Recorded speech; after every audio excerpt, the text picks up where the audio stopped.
Hello there. My voice sounded weird there. Hello. Today is another edition of the Twitchcast. Today we have Doom with me. Look, we have Doom. It's Doom and Pedz. Say hello, Doom. Hello. Look who's back. It's been. I was going to say it's been a while. It hasn't actually been as long as last time could have been. But it's good to be back, and I'm looking forward to this. Yeah, same here. Basically, last week Doom ended up coming into the podcast just as Victor was leaving, and then I spoke to Doom, obviously off the Twitchcast, and said, me and Victor talked about the PlayStation 4 because Victor had the PlayStation 4. You had the Xbox One. Would you like to look back at the Xbox One? Because technically speaking, like, I don't know if Doom has a Series X or a Series S, but technically speaking, the Xbox One is now last gen. So I thought, why not look back at that? And I could speak to Doom, who actually had one. Because if I tried to speak to Victor about it, it would be kind of pointless. And Doom was more than up for it. No, definitely. And yeah, no, I don't currently have a one of the new Xboxes. I wasn't lucky enough to get a pre-order, and to be honest, you know, it's the whole. Obviously, we'll talk about Xbox One in a sec, but the whole scalping issue and everything that comes along with it. Honestly, once it's put me off getting one, like the jump, although I appreciate the quality of life changes, the fast loading times, the quick switches and everything, but realistically, I've got an Xbox One X. I'm still playing games at HDR 4K. Like, for me to jump to a Series X, apart from the faster loading times, and okay, some games will then run in 4K at 60 instead of 30, like the One X. But honestly, like, I can wait for that. And a friend of mine, funny enough, I was talking about we were talking about this with Slam. Fake Grum. Yeah, Fake Grum. And he was saying, like, for instance, with Call of Duty, one of our, like, we've all still got Xbox Ones. I've got an X, and two of my friends have still got the original, the fat ones. No one still got those. Yeah. Two of my friends still have that. They bet they use them as door stops. No, they're still game on them. And they've had him for the whole time. Fair play to them. They've somehow been able to keep them going. But anyway, nice. A friend of ours has got a Series X. So as you can imagine, blistering pace loading times is ridiculous. So when we all jump into, and here's the problem, he's paid that money. He's paid that 450 whatever it is cost for the X. So he loads into the game in like seconds, but he can't play the game because he's waiting for not just us, but because it's cross-platform, you've got to wait for everyone to load in. So as much as you get into the lobby quicker than anyone else or load into the game quicker than anyone else, until everyone is loaded into that game, you can't play. So you're being held back by it. So that adds even more reason for me not worrying about picking it up straight away. Do you know what I mean?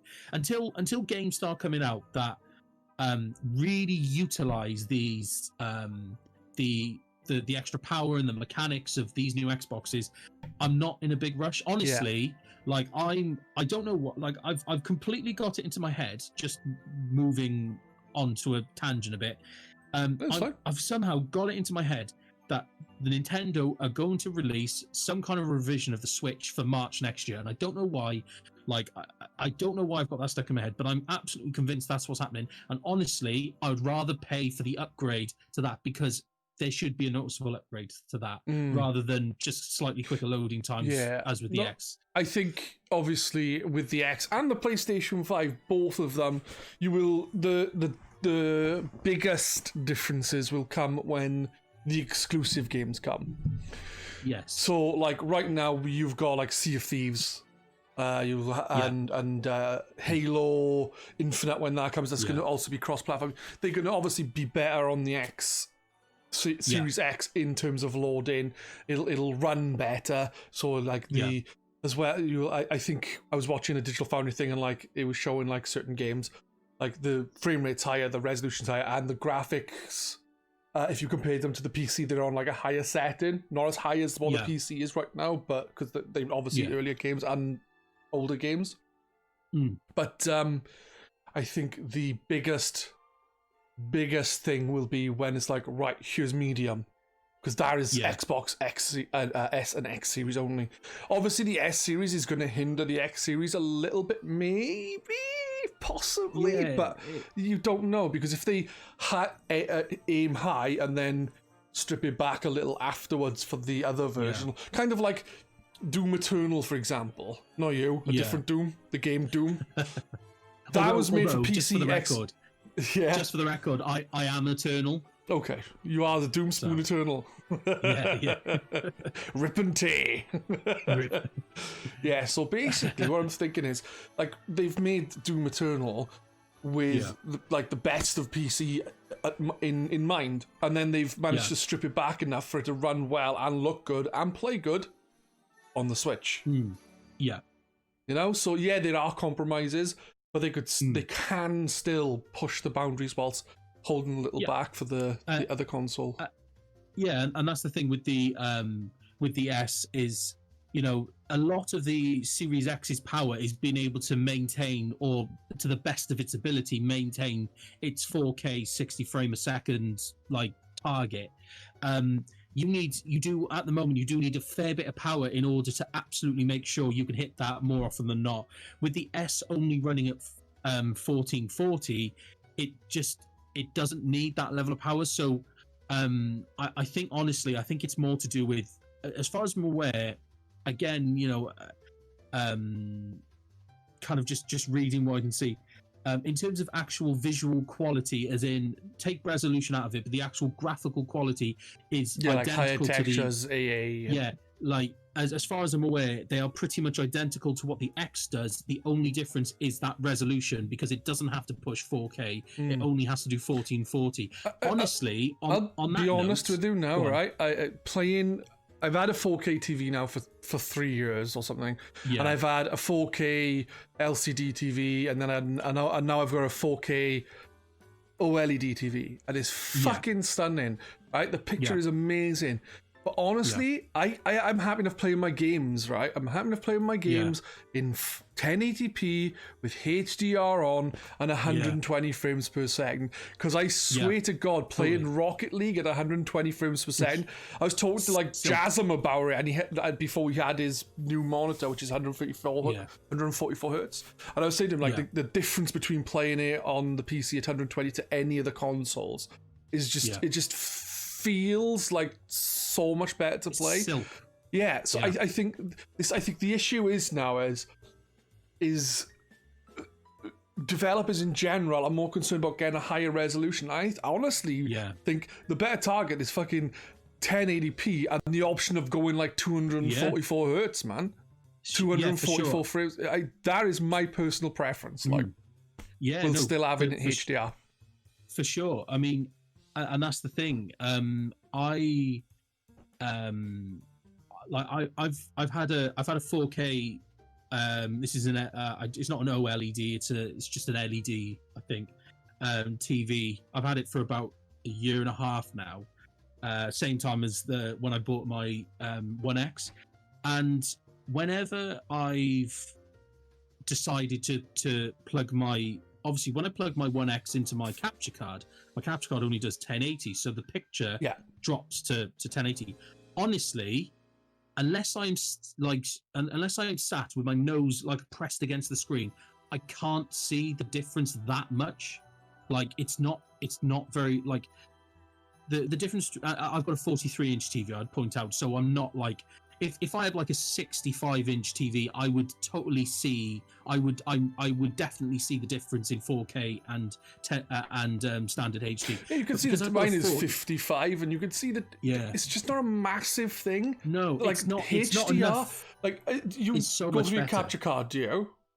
For streaming and stuff, yeah. On the odd occasion, mostly I stream via console because I want to maintain the HDR. Yeah, but have you streamed like Sea of Thieves through the PC through your capture card with I HDR haven't. off. Just go on your game now. Go on, turn on your Xbox, switch on like Sea of Thieves, look at it and go, oh, this is beautiful. Then turn HDR off and go, this isn't quite as beautiful now. Yeah. No. The HDR is a bigger thing to me than you know. And honestly, for that reason, and plus the fact that honestly, I'm not going to get any use out of that disk drive. I've been very, very tempted by picking up an S because, like, resolution, I literally couldn't give a shit about. Like, I play my Switch at 900p on my 4K TV, and I not once have I ever looked at it and gone, oh, I really wish that was smoother, because I don't care. Like you said though, that HDR that's the difference. Like when I compare that to, like, when I watch someone else, or if I'm on Twitch, well, that's the good example. When I'm streaming, I'm monitoring the stream on my laptop. And obviously, I'm not streaming in HDR, and I can see the difference, and it's massive. It's a huge difference. So honestly, like the fact that I could pick up an S for a fraction of the money, and still get HDR, still get the frame rates, like I literally don't care about 4K. It's like the only time I care about 4K is if I'm watching a movie, and I don't watch movies on the TV in the man cave. That's just for gaming. We've got a 50-inch TV or 50 whatever it is inch TV downstairs. That's a 4K TV, and that's for watching movies. Exactly. This one, like, I'm not, like, literally, like, this is only for gaming. So, and like, and you know, the fact that the S would be running at 1440 means that I'd notice even the difference for me would be even smaller between that and 4K. I just don't, like, there's only so many pixels you can force into a screen. It's the same with phones. At the end of the day, it's all well and good having 4K screens on a 7-inch,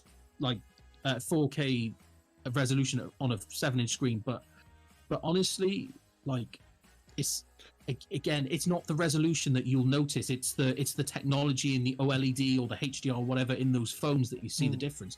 iPhones up until the iPhone 7 they weren't running HD.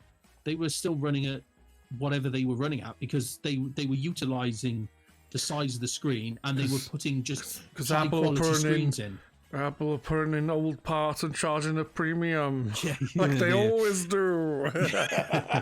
But the point is nobody worried about not having a HD screen on an iPhone because it looked great, and it's only, like, do you see what I mean? So honestly, like, unless I get, like I said, like a 60-70-inch screen, that's when I totally 200-inch screen. Yeah, and it's the same when we go to 8K. Eventually, when we get to 8K, I'm going to run out of room, because at the moment, what you've got to think about is the TVs. The smallest TV you can get, not including monitors, just the smallest TV you can get at 4K is a 43-inch. I haven't really seen anything less than that.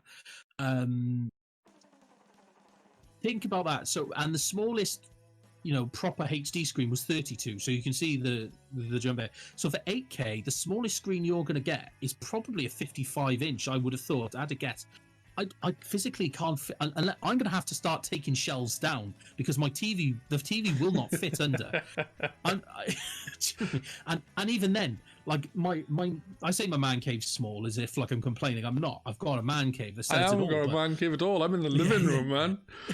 And the fact that I can't sit more than, like, say, 1.5 meters away from the screen. I don't want a 55-inch TV blinding me. Do you know what I mean? Yeah. No, that's understandable. Like, yeah, there's issues with certain things. I think the focus have been on, like, bumping resolution and graphics, and I think it's like you look at some of the, like, the more professional, like, PC players, for example. Like, not all of them, but some of them will turn settings down just to get to get it run better, because it's better performance then, When I play WoW, obviously I play that on my PC. I can run that at a steady 60 frames a second with all the settings kind of medium high or high, kind of high to ultra, with maybe a couple of mediums here and there. Like, but I run pretty much everything on low, medium to low, because I want, like, my refresh rate on my screen is 120 frames, 120 hertz. So I'd rather get the 120. So I play the game at that lower texture, and guess what? Not once have I looked at something and gone, I really like. I literally don't care. It's not even something like, even if somebody said, well, why? If I had the ability to spend more money on the laptop that I'm using in order to be able to play that game, like, I probably wouldn't, as long as it does what I need.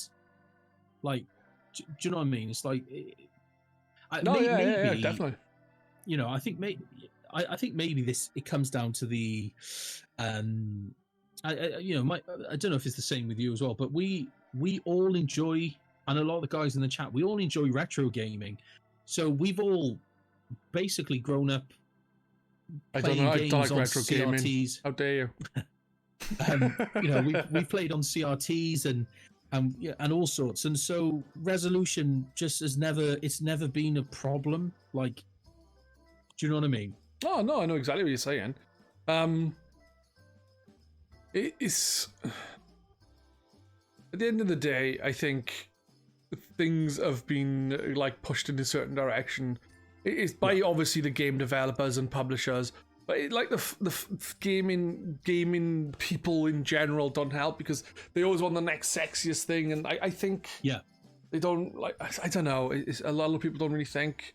It's like when you look on Twitter and you see people arguing about Sony ponies and whatevers, and it's like, guys, it's just a game, a games company. Yeah. Just enjoy them. Don't be. Come on, they're all good. They've all got good things about them. Yeah. Just chill out. Yeah. There you go. People are weird. Yeah, says it all, doesn't it? There you go. Anyway, I can't remember what we were talking about originally to end up over there, but we were supposed to be talking about the Xbox One. Yes, that's the whole reason why I'm here.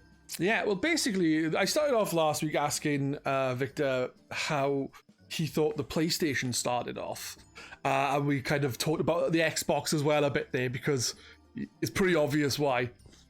So, yeah.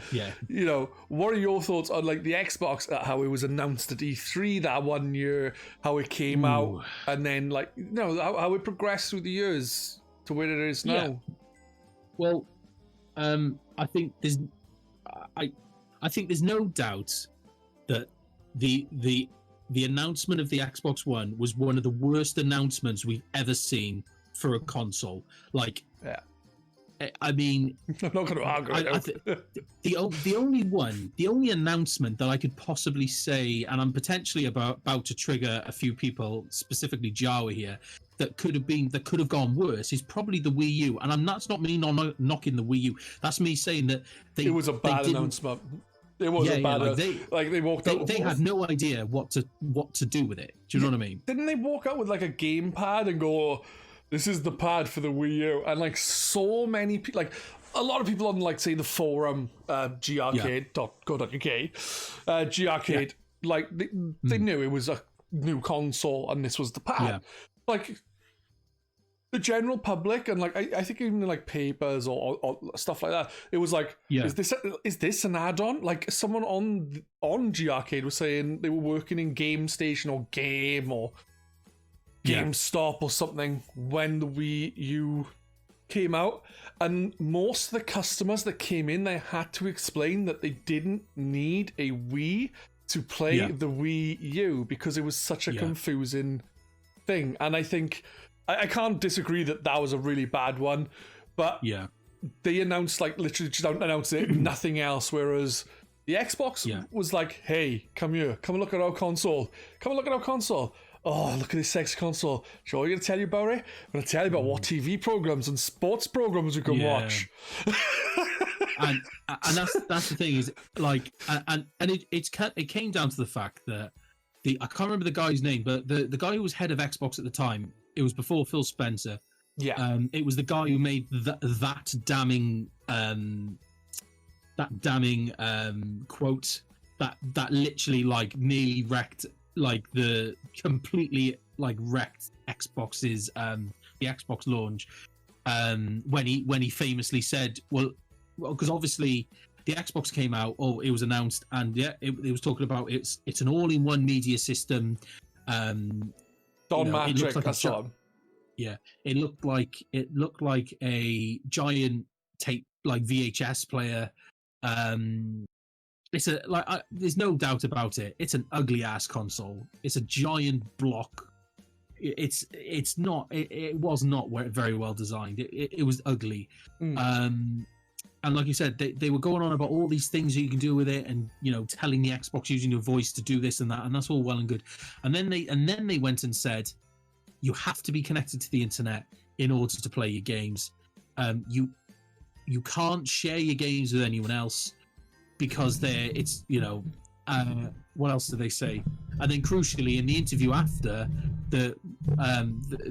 Don Matrix said, like somebody said, well, I think the exact quote or something along the lines was, what if you were on a submarine under the Atlantic Ocean with no internet signal? Like, what would you do then? And basically he said, well, if you don't have an internet signal, we've got a console that for you, and that's the Xbox 360. Yeah, like literally, like I've never heard something so stupid in my life, and I've heard a lot of stupid stuff. Oh, I don't know. I speak to you quite often. Trust me, I probably said more stupid things. Right, I was going to say, if you consider the level, like the job level that this guy was at, exactly, like it's like one of, like, I'm genuinely, like, as much as I'm not a big conspiracy theorist, but part of me thinks, did Sony have him on the payroll? Like, do you know what I mean? Did Sony yes, there's a couple of million bob. Fuck up the launch, but I'm convinced. I'm not a big conspiracy theorist, but can you see where I'm going? No, I mean, I would love it. That was suicide. That was suicide. One thing that Victor pointed out last week when we were talking, because we were talking about like the Xbox, E3 thing, which kind of bumped. Like, I think Sony started off on a bigger high because of that. But one thing he brought up is the Xbox, while the Kinect isn't really a thing anymore. People now are like, Alexa, Siri, do this, do that, Google Assistant, do this, and shit like that. So Victor was saying, like, they were ahead of their time because no one else was doing, Xbox, put on BBC One, and now you've got Alexa, put on BBC One. Yeah, and that's the thing is, and honestly, I wouldn't be surprised if we start seeing Alexa and Google Assistant and all the other ones being baked in to the systems. I think, in fact, some of them are. I want to say Alexa is baked in. I don't know. But anyway, I wouldn't be surprised if we do a full circle and that happens, and you can get Alexa built in on your consoles and stuff. Do you know what I mean? I think Alexa, is there, I'm sure Alexa, one of them was in, because there was, when they updated the Xbox One after a while, there was Cortana. Yeah, and then there was another one as well, which I think may have been Alexa. It was either Alexa or Google or something. I know it wouldn't have been Google. I don't know. It was one of them. It was another one. Yeah. Yeah. Oh. So yeah, no, I definitely think you're right there. They were definitely ahead of their time.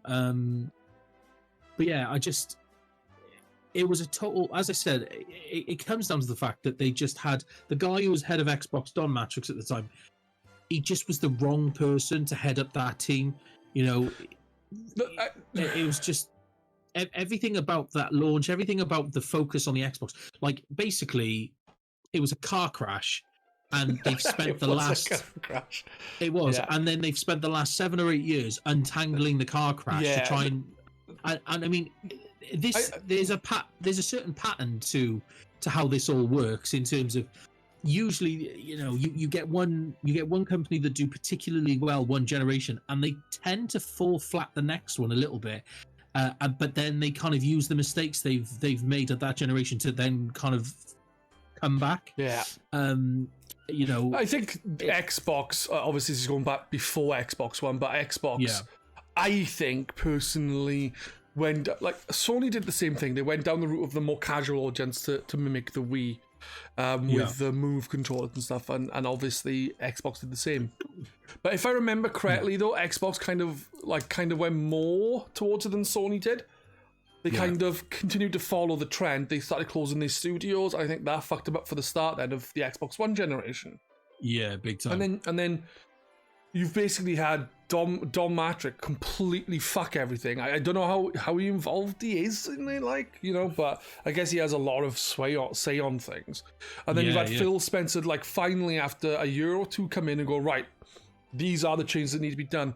And like, obviously, you're looking at Game Pass now. Obviously, I'm skipping ahead a few, but you're looking at Game Pass and all the stuff that comes with it and how they've, like, one thing I will say about Phil Spencer is he comes across as a genuinely nice guy when you're listening to him talk. Does. And it's like, you don't really get... Like, the only other person I could think of who does that when they've talked about stuff or done certain things was Iwata. Yes. Yeah, definitely. But, you know, You actually believe he spends his evenings playing games? Do you know what I mean? Like, I'm sure he spends his evenings doing much more important things, but I totally believe that he's he's an actual gamer and actually plays games. Like, I totally believe that. Yeah. He's just the right guy, and honestly, and that's the thing is, I mean, how long was it? When did it come out? 2013, wasn't it? 7 years ago. Yeah. 7 years. Generations got slightly longer now, haven't they? Yeah. I just think, I mean, if we, like, the way I see it is, it didn't have a very good start, but as with everything, did that affect me? Like, when I say did that affect me and my enjoyment of the system? No. You know, I still bought the Xbox. I've spent, you know, I then eventually upgraded last year and a half ago to the X. Like, as much as you know, there was a car crash and all this and that, but I still bought it. I still have spent thousands of hours having fun, enjoying playing games on it, and the payoff to that is I'm getting an even better service going into this next generation with the Game Pass now. So like, and this is the thing, is like, kind of going back to that whole, you know, there's no need for these for the console, like for the fanboyisms and everything, because like I still totally enjoyed my time with my Xbox One, and I still do. It, like, all the marketing, all of it, good or bad, like, just at the end of the day, unless they come out and say, we've literally taken a dump in a box and that's what we're selling you, like, just like, I ignore. It's the same with games. I don't like with Cyberpunk's due out tomorrow, Thursday, whatever it is. And it's the same. Yeah, and it's the same thing. Like, I don't read hype on games. I don't read very little. Pokemon tends to be the only one I really follow, but I kind of know what I'm getting there, so it doesn't bother me so much. But any games, any systems, anything, I don't follow the hype. I don't do it because I'm gonna get it anyway. And guess what? I don't give a shit if the Xbox is 10 million times more powerful or half as powerful, or if, you know, it punches me in the nuts every time I turn it on. I don't, like, at the end of the day, I don't care. If a console punched me in the nuts every time I turn it on, I wouldn't buy it, dude. I wouldn't. I like my nuts. Well, it's not that I like my nuts. I don't like the pain in the nuts of being punched. Nuts, yeah. But the point being is, like, it's all marketing, but in the real world, you're still going to enjoy playing it. Like, the trouble is, marketing, it's a powerful thing, and it makes you believe that you know, it will either negatively or positively affect your expectations of the console, and then either stop you buying it or help you buy what it. Do you know what I mean? That's just marketing. But that's the thing, is marketing. It's so like, what's the word? It's so prominent. People just need to, like, take a step back and just think, actually, I'm gonna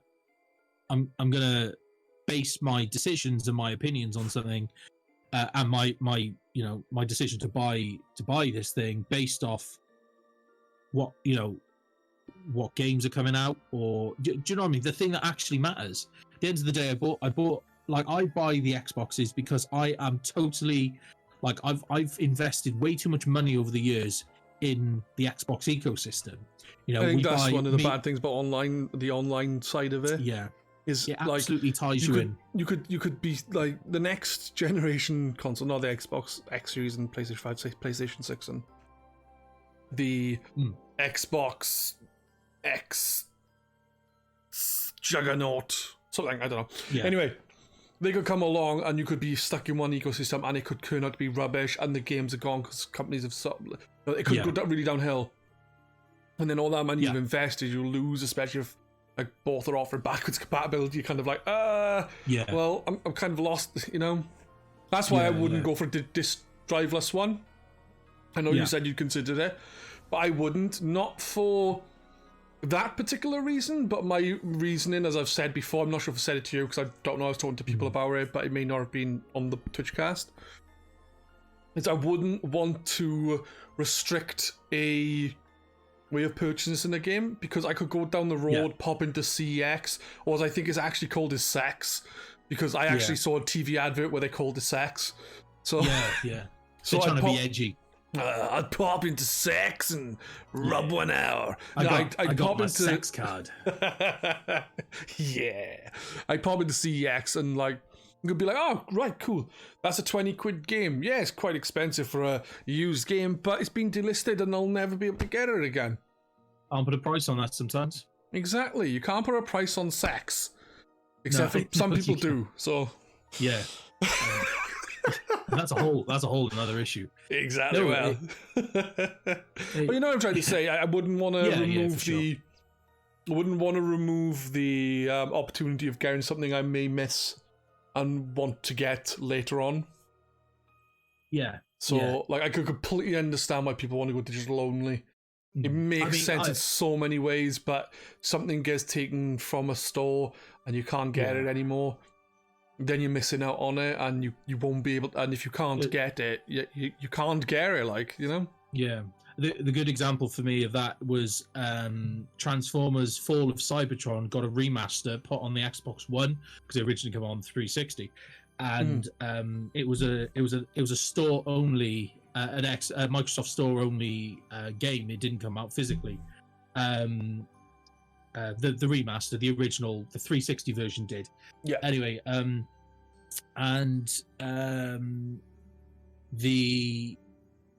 the license ran out for, I think it was Activision had the license from Hasbro to make the games or to publish the games, and it was Full Moon Studios that developed it.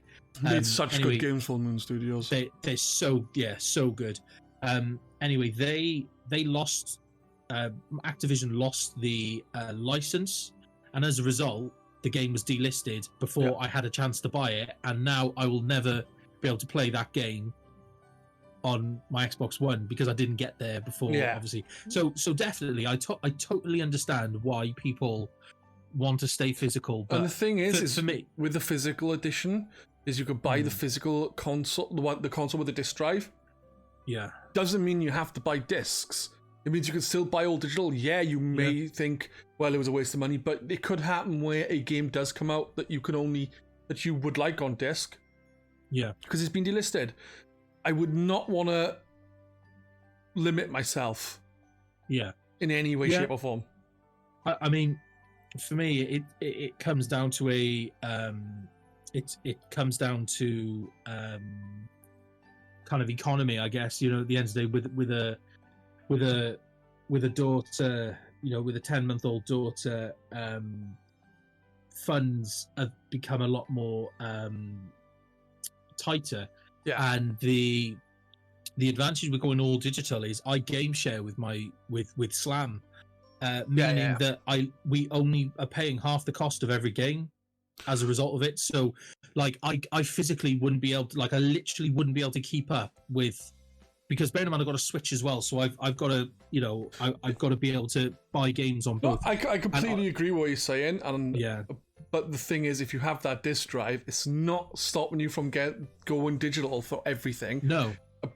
But that you still have that opportunity if you, like I said, walking down the street, pop into Sex, Yeah. or, oh my god, they've got this rare game that's been taken off the store that I couldn't buy in time. I can finally play it. You can play it. Yeah. Go, yeah, that's the reason why I would not get. That's why I would, like, I've got a PlayStation 5. I made sure I went for a disc drive. Yeah. I am not limiting my ways of purchasing.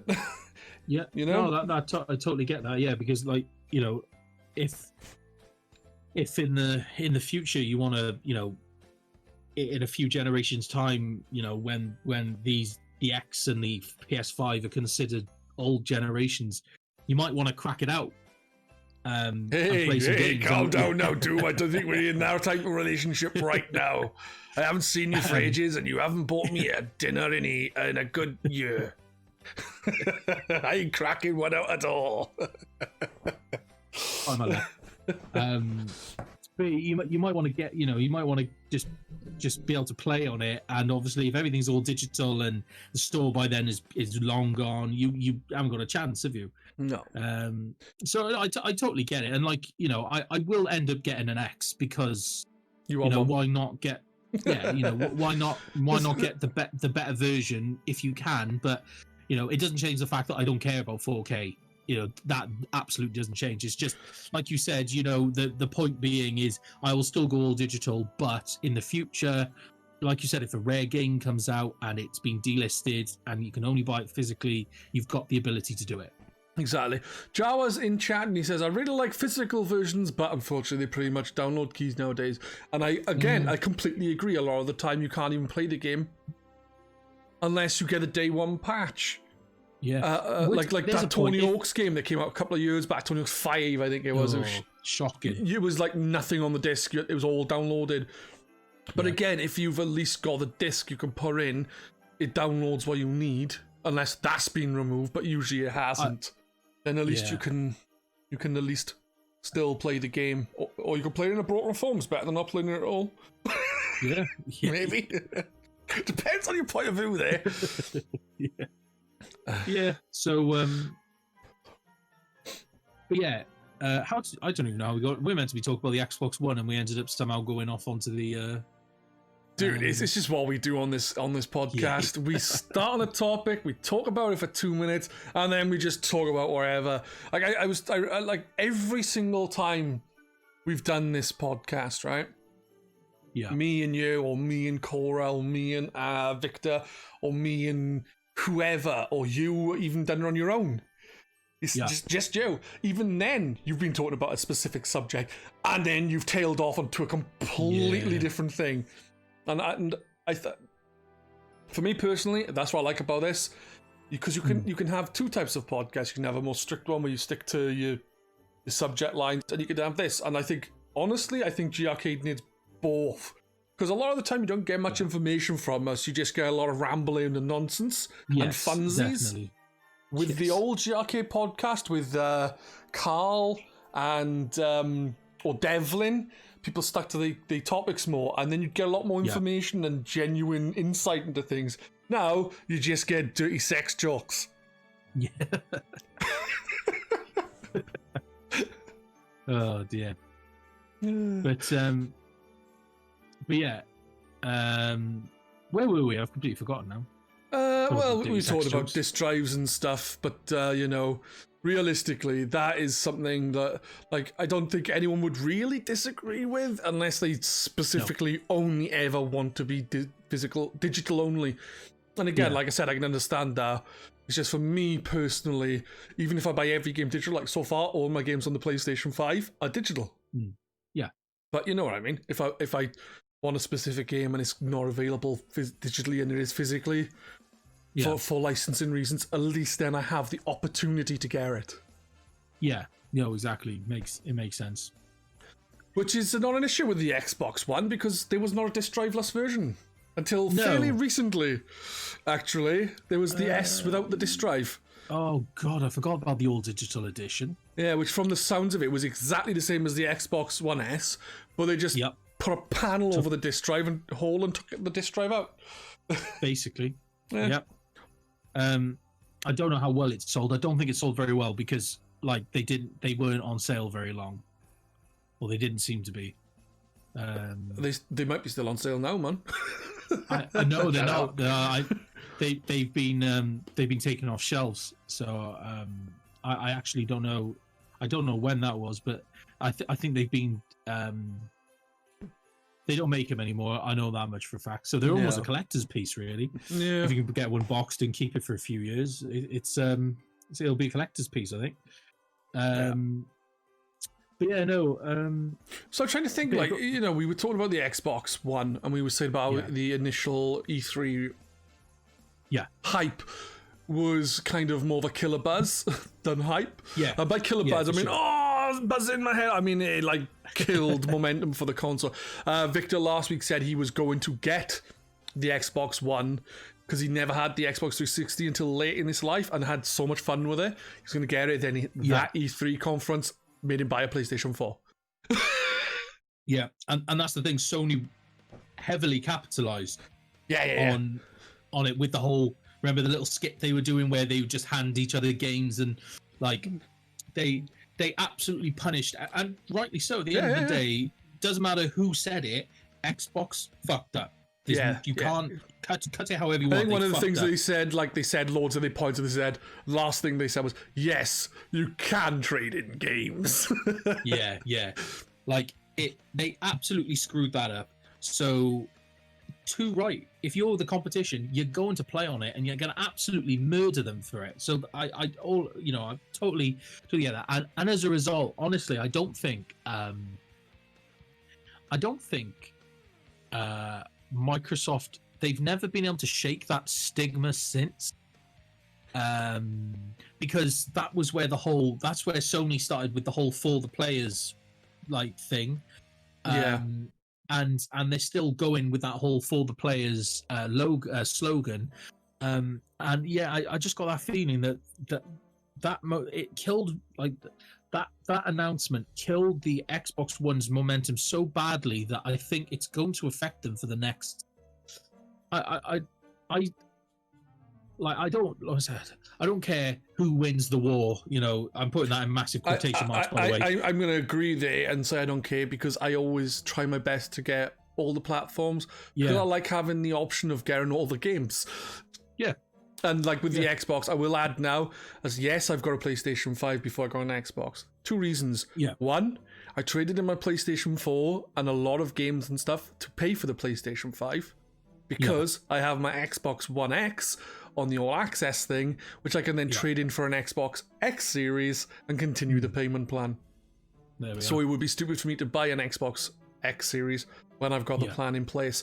And another thing is I have not been able to fucking get one. I'm trying all the fucking time, and every time they go in stock, before I even click the page, is sold out.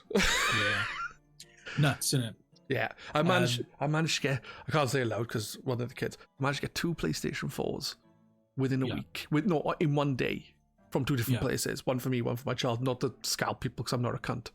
And I will use that word, I'm not a cunt. I will not scalp people. No. But I still haven't, even to this day, managed to get an X Series. And I didn't specifically need to get it from Smith's. Or, well, for me, for my kid, I need to get one for Christmas from anywhere. But I'm not paying like $1,000. No.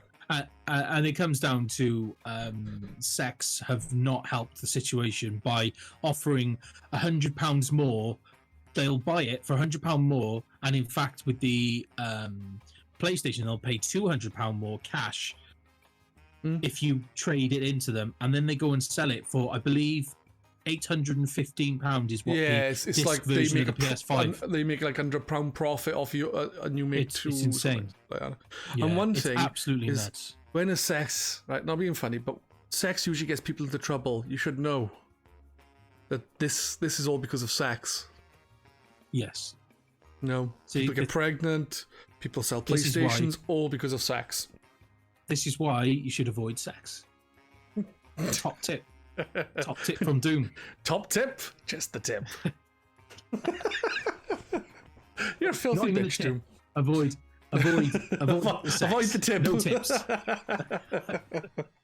No, not even the tip. Don't say that in America. They love the tips. Am I correct? Oh God, yeah. It's because they don't. The political chat. It's because they don't get paid properly in America. They have to rely on tips, whereas in the UK, people get paid a salary, a wage, before they don't need them. That's the difference. Oh yeah, but yeah. So trying to hold this back onto topic. So yeah, the Xbox didn't have a good start, and am I right in saying it was underpowered compared to the PS4? What's that? Sorry? Am I right in saying it was underpowered compared to the PS4? The Xbox One, yes. And the PlayStation 4 was also considered underpowered at the time, which is why I think they did mid-gen refreshes. I don't know if they do it this time, because the consoles are considered to not be underpowered, I believe. No. Like, they're actually considered... I think... Sorry for interrupting there, but I think, generally speaking, people say consoles... When a new generation of console comes out, it uses like good hardware components and stuff, so it gets in front of PCs slightly. So then PCs after a year or two go back past it quite quickly, like. Yeah. But still, they're still quite capable of keeping up. But when the PlayStation 4 and the Xbox One came out, even though it was quite expensive, they weren't as powerful as top PCs then anyway. So it was kind of considered to be a wanky gen. Yeah, that makes sense. Max, I told him not on the furniture. He looks at me, right? Doesn't care, jumps up, but he's watching up the stairs because he knows if Oasis comes down, he'll have a row, and then I'll have a row. So that's why he's watching up the stairs. Naughty dog.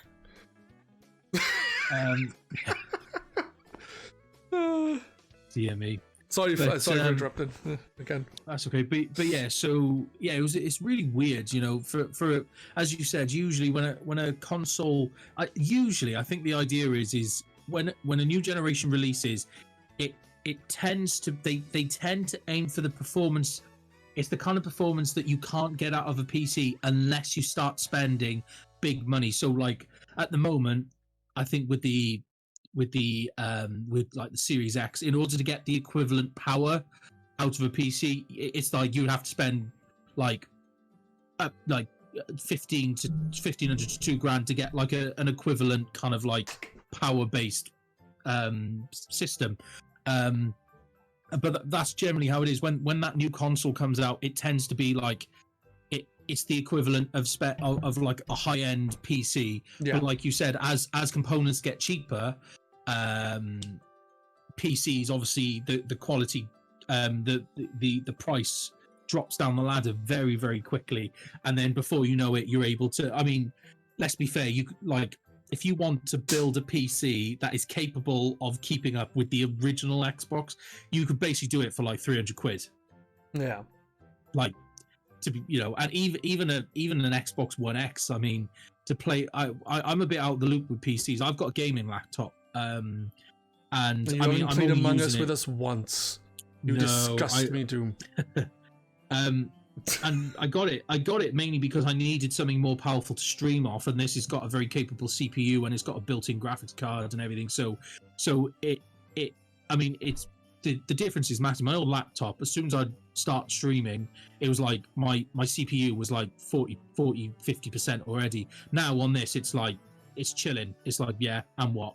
It's just it doesn't flinch at all, which is nice. But also, I can play WoW and stuff on it, but that's all I'd really use it for. Bit of video editing and stuff, so it does everything that I need. But I've forgotten where I was going with that then. I was talking about something.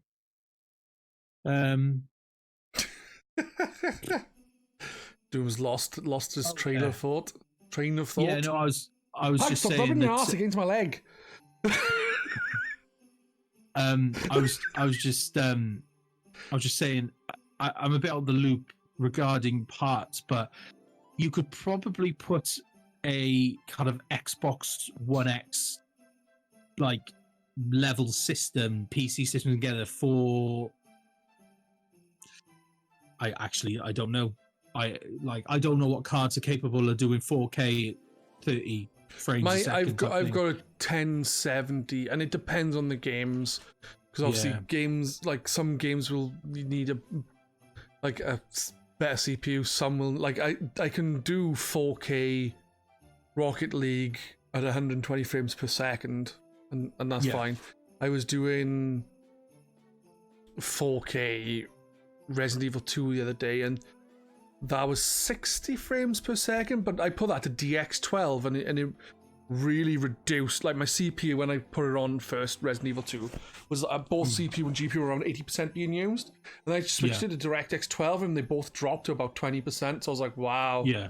Why? Drivers, Why? Yeah.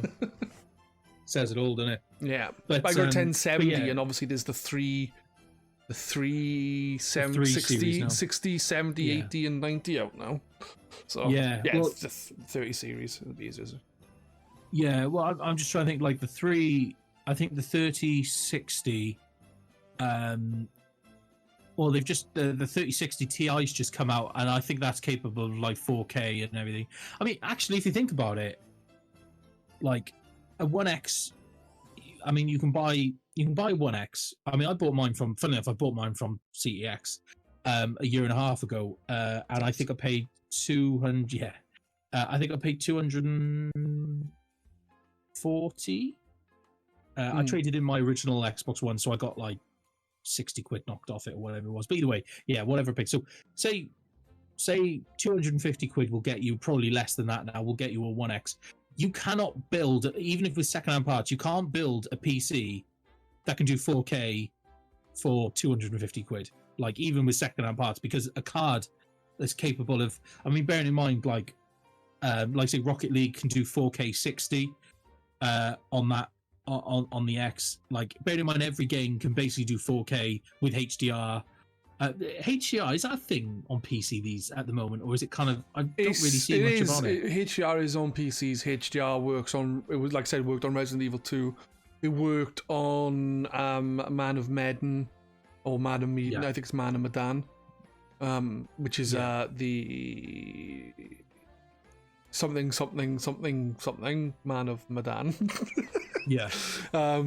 But Rocket League, I don't think Rocket League has HDR on PC yet. I'm not sure because I can't remember, because just haven't paid attention. No, but you see what I mean. So realistically, the 1X is an unbelievable deal still, considering the performance you get for the price. Grum's just said, is the S series 250? It is, yeah. And even then, like, again, the S series, if you take that for 250, you're getting ray tracing, you get 1440p, you're getting 60 frames a second, you're getting like the ultra fast loading times and everything. Like, it's an absolute steal if you think about it. Like, but as we were saying, so at the moment they've got the advantage over PC, if you want to call it that. I'm not getting into that, but you see what I mean. They've got the price point. They have the advantage. The advantage of PCs are the multitasking, and they can do better performance. But the advantage of consoles over PCs are the simple fact of they perform well for much lower cost. Yeah, and they only do that one thing basically. But give it a few years, and PC will be you'll be able to build the equivalent, like I say, you'll be able to build a PC that can do the same as what a Series X can do in a couple of years' time. You could be able to build that for under 1,000. Do you know what I mean? And the advantage with that is you're getting, that would still be more expensive than what an X is. But crucially, you're getting the multitasking, you're getting everything that comes with it. It's just, it's just one of the things. But Cumberdeans has posted in chat that he plans on getting a Series S on All Access when they are in stock again. And I would like to ask, why particularly the Series S over the Series X? Because obviously the Series X is the more powerful console of the two. And obviously, I don't know, for now, I don't know how, like, with the multi-gen stuff, like, in the future, which is going to be the best to stick with, if that makes sense. Like a game 5 years down the line, how not so much it's not compromise, but how much stripped back will it be for the S compared to the X? Because obviously the X is more powerful. Like, it's not going to be like a massive difference, but is there a particular reason why you would prefer an S over an X? And I'm not here saying do not buy an S, go for an X. I'm just curious as to people's reasons, because personally I would rather an X. I'd rather just jump in and then not think, ooh, maybe I should have upgraded, because some people might not. Yeah. I would. I'd be like, shit, why didn't I go and get the other one? So I'm just wondering why Danes would go for a Series S over Series X. That's my concern as well. Is I am tempted by the S because, it's curiosity really. I kind of think like I want to see how if I'd be able to live with the S, if you know what I mean. Which I think I would, but I think to myself, would I constantly have to explain I'd feel like I have to explain myself all the time. I know I wouldn't have to, but I feel like I'd have to explain myself for some reason. I don't know why. It's just maybe an insecurity thing, I suppose. But Danes just said it's multi-plat stuff. You play on his PS5. Play on the PS5. You're only using the Game Pass. That's fair enough, but wouldn't you want to play those Game Pass games on the X? I can't say, but if for example, Bethesda's games only come out on the X, the S and the X, only on Microsoft consoles, which is a possibility now. Same with all the other companies buy Hellblade 2. Loads of those games. There's going to be this generation, last gen Xbox One, PS4. I can understand more about being I'll just use it for Game Pass for games, but it seems like this generation now that has just started, Microsoft are going to have a lot more to throw at you. Yeah, in terms of first party stuff. Just got to look at all the studios they now own. It's crazy. Exactly, yeah. I only have a small 1080p TV. Oh, that's fair enough. No, I'm just curious. I did read something about even if you have a 1080p TV and 60 hertz, somehow on the X and the PlayStation 5, even if you go for the highest stuff, it'll improve the game. But you somehow, I don't know how, it was some part. I think it's kind of like down sampling and stuff, and yeah, on the PC, you can go for 4K. I used to on my 970. I used to set it to 4K, but down sample it from 4K to 1080p, so the games would look better than just a normal 1080p game. It's the same with the Xbox One X. That super samples down to so if you don't use a 4K TV, it'll super sample on down to a 1080p screen, and it looks really nice. Got to be honest, I've hooked up my One X to my in the man cave. I've got my 43-inch LED TV. We need a new name for your cave. We should call it the spoon drawer. The spoon drawer. The spoon drawer. The spoon drawer. That's what it's called for us. It's not a man cave, it's the spoon drawer. The spoon drawer. Well, in the spoon drawer, I've got my 43-inch LED TV here, and that's a high sense one, and the picture's great on it. HDR and everything is really nice. I've plugged my One X into my 32-inch Samsung HD TV in my bedroom, and the picture on that's where you lose the HDR, which is big. But other than that, in terms of picture quality, the picture quality on that Samsung, I've had it for years. I must have had that TV now probably 8 or 9 years. It must be maybe closer to 8 years. And honestly, it's it looks so good. The picture quality on that Samsung is so good. And the super sampling helps even more. It's I wouldn't feel, again, it's the whole 4K thing. You just don't, I say you don't need 4K. You only need 4K. Honestly, I got 43-inch TV and 1080p looks absolutely fine on it. The 4K, really, you're only going to get benefit. You're only going to benefit from 4K if you start getting your 60 plus inch screens, really. Because like I say, apart from if that Samsung TV had HDR, it would probably probably look better than my 4K TV because the picture quality is so good on it. If they had HDR, it would be really good. My last TV before I got a 4K TV was 1080, and it was plasma. Fucking stunning picture on it. Fucking stunning. I swear to God, it is amazing. Yes, it's not as good as this TV when you got HDR and that on, but the picture on it is fucking lovely. The issue with it is it weighs about 7 tons. Yeah. It's heavier than I had a 32-inch CRT TV here, and that was heavy. This is a flat screen 50-inch plasma, and it's heavier than that was. Yeah, they're it's fucking insane. bad. They are beastly because they've not just that they're fatter in general than flat screen TVs. They've also got a thick plate of glass on the front of it as well. Like like my TV now is literally just a thin sheet of glass. Nothing else. There's like a little tiny bit of stuff at the bottom where all the leads and that go. But other than that, it's just a flat piece of glass. Thin piece of glass. Like.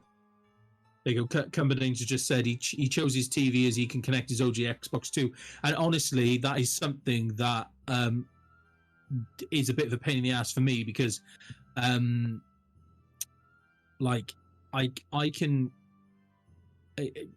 kind of, although I can connect my GameCube up to my 4K TV,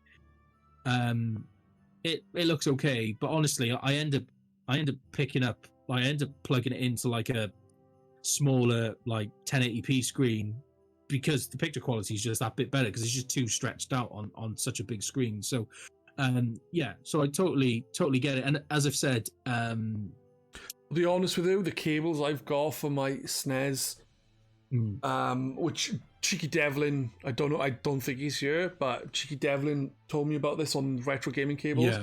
It's a cable that's you can use for the SNES, the N64, and the GameCube. You can use it in the Wii as well, actually, and I think that gives you a better picture. So you can use it in all those, and the quality is fucking lovely, and that's what I use to play my retro games on. I've got the same cable for my Mega Drive, but it's obviously a different connection, so I've had to buy that one separately. So that's those two cables cost me like about £100, but that was for two of the cables. In comparison to these like really expensive boxes that people buy, I think you bought one which was quite expensive. They're like quite expensive on its own, like. So I've got the I got the GameCube one, the GCHD 2. And it was £120. This was before those cables came out. This was when the technology was kind of still quite fresh.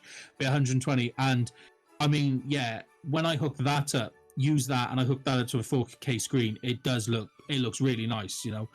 But like, I've got no end of problems when I try and connect it to my capture card because for some reason, the combination of the GCHD2, my capture card, and my 4K screen, it does not like something in that chain is not agreeing with each other, and I'm not sure what it is. It seems to be as soon as I unplug my TV screen, all of a sudden I don't have any problems. So I think it's just the combination because there's so many different resolution things going on there. So I've got the GCHD, which is pushing out a 480p, 480i, whatever it is, resolution. Or 560, I don't know, I can't remember. So that's pushing that out. It's then having to go through the it's having to go through my capture card, which is like kind of upscaling it to 720p, and then that's feeding it to my TV, which is trying to make sense of it all, and it just doesn't like it. It's my TV's kind of too modern to deal with it, if you know what I mean. It just doesn't like it. I mean, the good thing with the GCHD is it has a it has a port at the back that allows you to just straight up feed. You can still use the composite, is that the one, or component cables. So I could actually still use that on a CRT while streaming it to my laptop, and that works absolutely fine. It's just a big faff, and honestly, like, the technology's come a long way since I've had that box. And as much as I've spent 100, well, I haven't. My wife Sean actually bought it for me for my birthday. a year or two ago, whenever it was. I would be quite tempted to pick up one of those new cables now, to see like where the technology's gone, and to see if it agrees with everything a little bit more. Do you know what I mean? Yeah. This isn't any problems with older console. This is more specific to Doom setup is having issues. Like me, I bought these specific cables. I think they're called like they're either RAD2X or R2DX or something like that. And you basically plug it into the back of your SNES, N64, GameCube or Wii, and it plugs in and it connects to a little box. A mini USB connects into that, and then the mini HDMI connects into that, and then the normal HDMI connects into TV or connects into my capture card, and it runs perfectly and it looks really nice. There is a smoothing switch on there, which for older games looks crap, like SNES and stuff.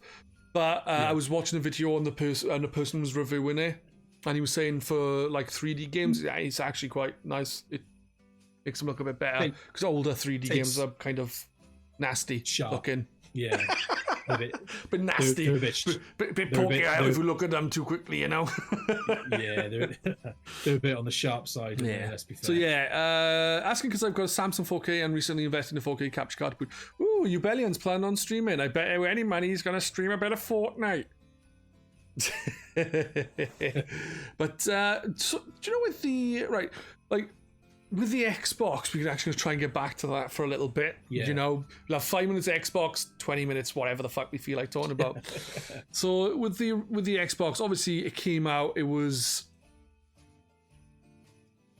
it didn't do too badly, if I remember, when it initially came out. I think it still sold quite well, but compared to the PlayStation 4, obviously it didn't. Yeah. The issue is I genuinely can't remember like what came with it at launch. I can't remember much about like the first year of it. I think when I had mine, it was bought for me by my parents due to family bereavement and money being thrown around, and not thrown around, but you know, passed on and stuff. Yeah, and like I had FIFA 14 with mine because that's the one they could pick up, because it was hard to get. That was hard to get, but nothing like this gen. And no. So like I played quite a bit of FIFA 14 at the time. I don't even like FIFA, but it was pretty much all I had on there. Yeah. So when like you obviously were a big fan. You're a big fan of the Xbox One. You've enjoyed that. What I'm wondering is like, did you really get into it from the off? Was there like games you were really, really into? Or did it take a while before? It's like, right, this game is one I'm really into. Like for me, one of the biggest games I played was Sea of Thieves, but that didn't come out for a few years. But there were obviously other games I enjoyed before that. But I'm wondering, is there anything specific that really came out on the Xbox? Thought, right, this is why I've got my Xbox. Yeah. I'm actually trying to think now. Not that it just. Sorry, I just noticed something in the chat. You know, the bot is when Grum sticks in the command, it brings up my Twitch channel. The link has changed on my Twitch channel now, so twitch.tv/ and then it's _Doom_Spoon. So the link, if you try and click on that link, it'll take you to a dead profile. Okay. I changed just to let you know. The strawberry floating bot is God damn it, strawberry floating bot. Yeah. Anyway, games. So yeah, I think when I bought when I got my Xbox, it was a year after release. That's usually what I do, is it the year after release when all the hype dies down and any like, you know, year one glitches have been sorted out and that.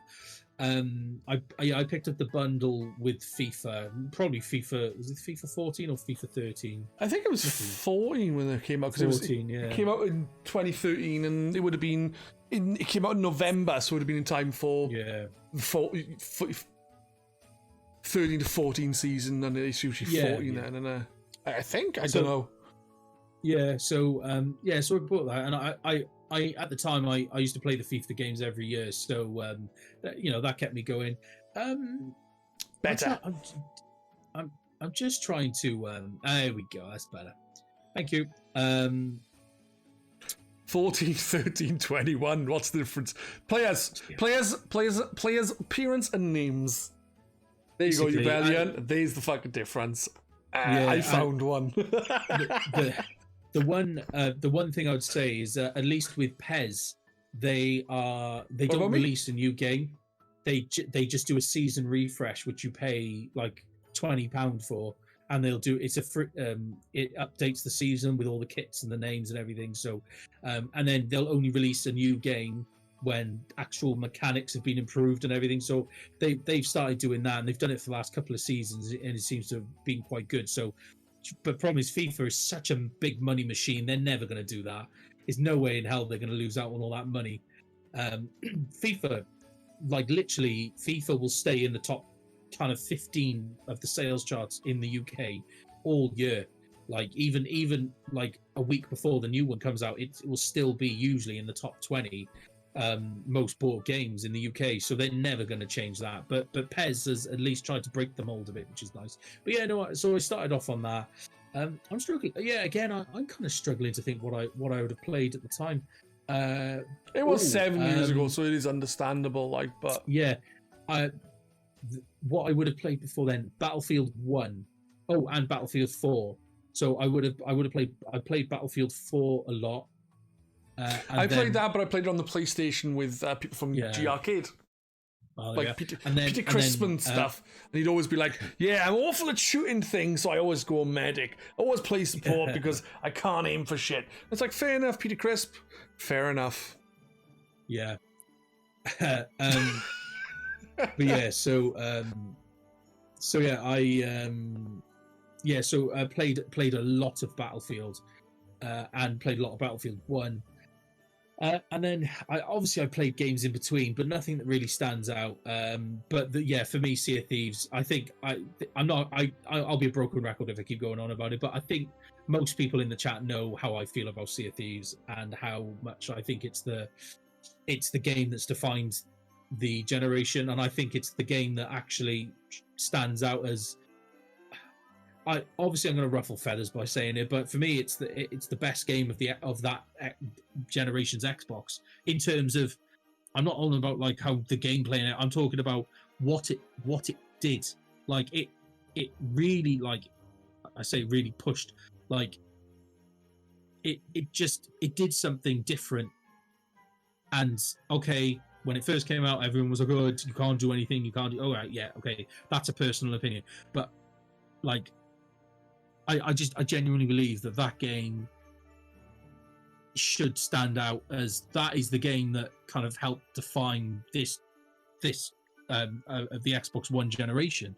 As I say, just personal opinion. No. I can't argue with. I can't give opinions of myself. Whereas I'm a big fan of Sea of Thieves. At first I thought it was a little empty. Like, I still enjoy playing it with people. It was still a game I could enjoy with people. It's not a game I've really enjoyed on my own personally. But again, that's me. Just like you say, you'd suck his dick if I had one.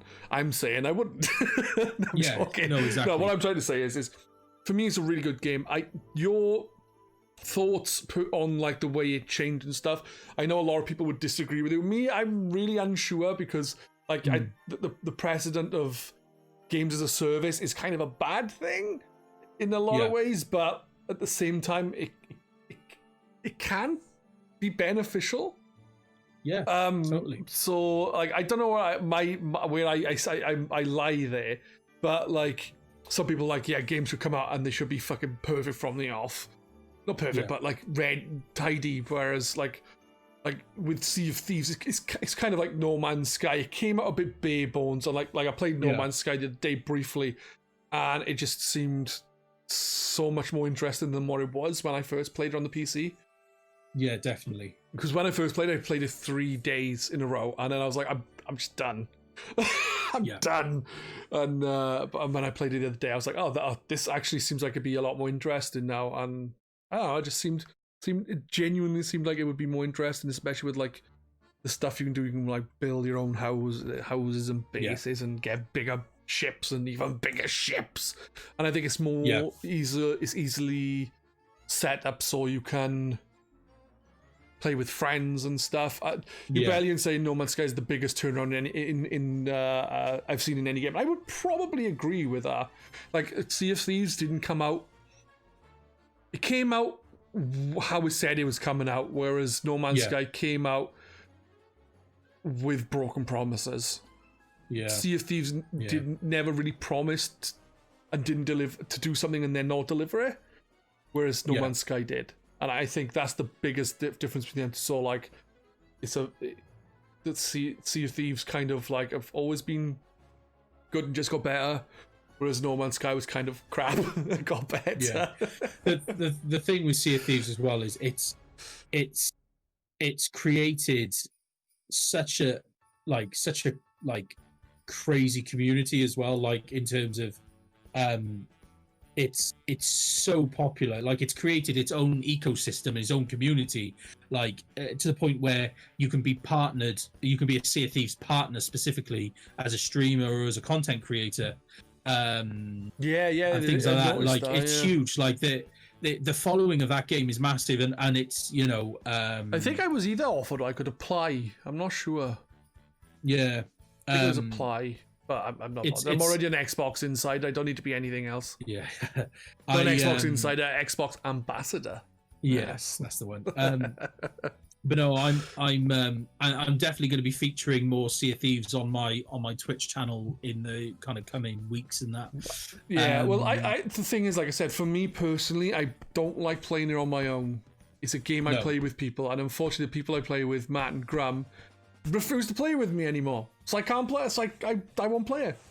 I'm like, hey, Matt, do you want to play games? I'm like, Sea of Thieves, Rocket League, and he's like, nah, I don't want to play with you tonight. Fuck off. I'm like, Graham, do you want to play some games? Like, I haven't got Game Pass anymore. Yeah. All right, fine. Fuck you all. I could go cry in a corner on my own now. But yeah, so for you as well, then, Sea of Thieves was. That's because I'm bored sick of Sea of Thieves. That's fair enough, Matt. I'm only messing around. With Sea of Thieves was the big turning point for you then. Up until then, it was just multi-platform stuff mainly then? Yeah, pretty much. I would point out Rocket League has been a very big, a kind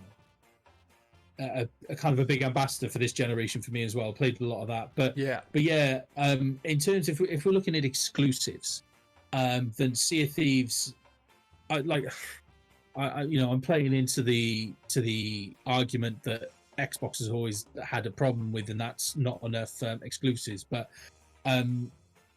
there's not really any of the exclusives that I've played. Like, I played Gears of War and that's fine. But you know, I played the campaign, enjoyed it. I really enjoyed Gears 4, actually, thinking about it now. Apart from the first two chapters, I thought it was a little boring with the robots. But after I got really into it when the weird locust things turned up. I know they're not called locusts in there. Don't shout at me. But I'm speaking mainly to Gara because he's in chat, I think. Yeah. But yeah, so Rocket League again was a thing. But no, for me, if I think about all the hours I've spent on my Xbox One, Sea of Thieves will probably contribute to about half of my total hours spent playing, or maybe a third. It's a really big chunk of time has been spent playing that game.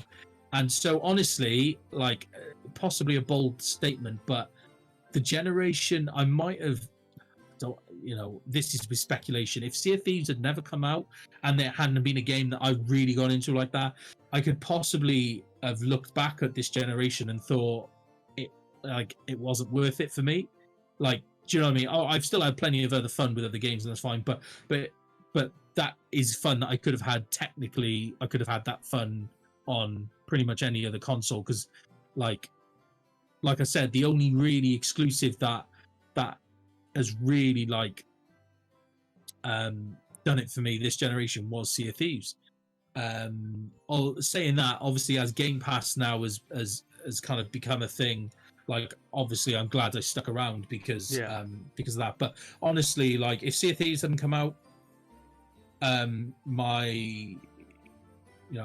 I'm not going to say I would have sold it to get a PlayStation. That most likely I wouldn't have, because I'd have still played the multiplayer games because my friends all buy Xboxes.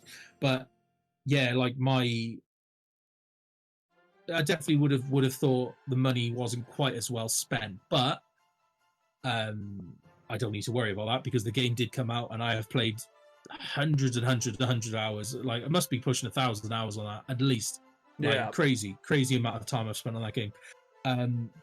So yeah. And then obviously, like I said, the Game Pass was a revolution. I got it when I remember when Game Pass first came out a couple of years ago, and like it was obviously just games, and that was it. Like, it was such a simple idea at the time, and it's evolved so well. But and I'm glad it has, because honestly, like, not just from a money perspective, but even just from a money perspective, we could even say it's such a good value for money, definitely. So you've got Game Pass, especially if you get Game Pass. Game Pass that month, you've got Game Pass for the PC, Game Pass for the phone, Game Pass for the Xbox, EA Access. You regularly get some things like you've 3 months of Nitro for Discord, Disney Plus. You know, it's good value for money. No one would say that. PlayStation Now, I have that. It's good. It is good. I prefer Game Pass. It's better value for money. And huge. It's a huge difference. Exclusive titles stay there. They don't in PlayStation Now. Like Spider-Man, I think, has been removed from it now, or is being removed. It shows like Days Gone is being removed, I think, in a couple of months or something. I don't know, but it's just like, And crucially with Game Pass, like basically every exclusive title that will be coming out on Xbox, you get it day one on Game Pass. No extra money spent. That and in some cases we'll get the Ultimate Edition, like we get with Gears 5. Get the Ultimate Edition. Like, that is, you cannot state how much of a good deal that is. That means the new the new Elder Scrolls, that will be a day one thing on Game Pass, and it will always be there. And it will always be there. Starfield, day one. Like the Forza games, I'm a big fan of the Forza games. Oh, I would point out Forza actually was a big part of my play time. I really enjoyed Forza Horizon 3. I think I preferred 3 to 4, even though I prefer 4's location because I like the UK. Because it's the UK. What? I'm with you. Yeah, I'm with you there. I actually preferred. I think I've spent more time playing 3 than I have 4. I enjoy both, but I kind of actually think they might have overdone it with 4 in terms of there's just so, like, you look at the map and it's just been machine gunned with like with stuff to do. It's then just again, like, then again, I don't know, actually. Sorry, I'm interrupted. They've got the Lego stuff on the Lego stuff is actually really cool. Forza Horizon 4. I prefer Forza Horizon 4. No, the Lego stuff is really cool, but those games, honestly, like I've put a lot of hours into those games. So again, but again, the point is, like, and motorsport, I really enjoy the motorsport games. The point is, every exclusive, and now they can't be an argument. Someone will argue it, but with all these with all these developers that Microsoft now own, like the argument is now invalid in terms of, like, there will be exclusives now. And the crucial thing is they are day one on Game Pass with no extra money spent, and the ability potentially to get the Ultimate Edition included is insane. Yeah, it's insane. Yeah. So, like, and Jawa said, sorry for Game Pass is fantastic value, but I'm a bit odd in that I don't like how games disappear. And then a couple of seconds later, he says, "Hang on, I think Doom has sold me on Game Pass. Has sold Game Pass to me." Basically, Jawa, with Game Pass and PlayStation Now, they're both good services, and they are. I've got both. They're good services. PlayStation Now's issue is exclusives for the PlayStation will leave. With Xbox Game Pass, if it's an Xbox exclusive game, it will be there on day one, and it will not be removed. Nope. If it is a third-party game, it will come in, it'll be for however long, and it will be removed. Exactly the same as PlayStation Now. The difference is PlayStation Now has PlayStation games that will be removed. PlayStation Now also has PlayStation 3 and PlayStation 2 games you can play. via stream, but they via streaming on the PlayStation 5. I don't think you can download the PlayStation 2 games. On the PlayStation 4, you can download the PlayStation 2 games, I believe. And the issue there is if you've got shit internet, you're not going to be able to download to stream them. Yeah. Yeah, correct, Joe. All Microsoft Studio games. So any developer that comes under the umbrella of Microsoft Studios, which is like just Google the list. Any game that is released by those, they will stay on Game Pass forever. They will never be taken away from you. Yeah. And you'll probably get the ultimate, like in certain cases, like with Gears 5, you'll get the ultimate edition of that game with no extra cost as well. It's like I said, I've said it so many times, like that I struggle to think how, like, it just comes down to the deals they make. I mean, at the end of the day, Microsoft don't have to, well, I say they don't have to worry. Like, the difference is, I guess, is it comes down to... Yeah, I think Fallout 76 is currently on... It's on Game Game Pass, Pass, and it's even like the newest version of it is day one. Yeah, it is. Yeah. Streaming from PS Now. I just want to answer Cumdane's. Streaming from PS Now, it does work pretty well. I agree. It's not perfect. It is all right.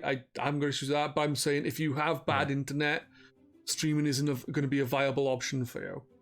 No, that's the one good thing about everything being downloaded on the Xbox One. I think the option should be. The option of streaming should be there as well. I think that is good that PlayStation Now does that. I think the option for streaming should be there on Game Pass as well. Yeah.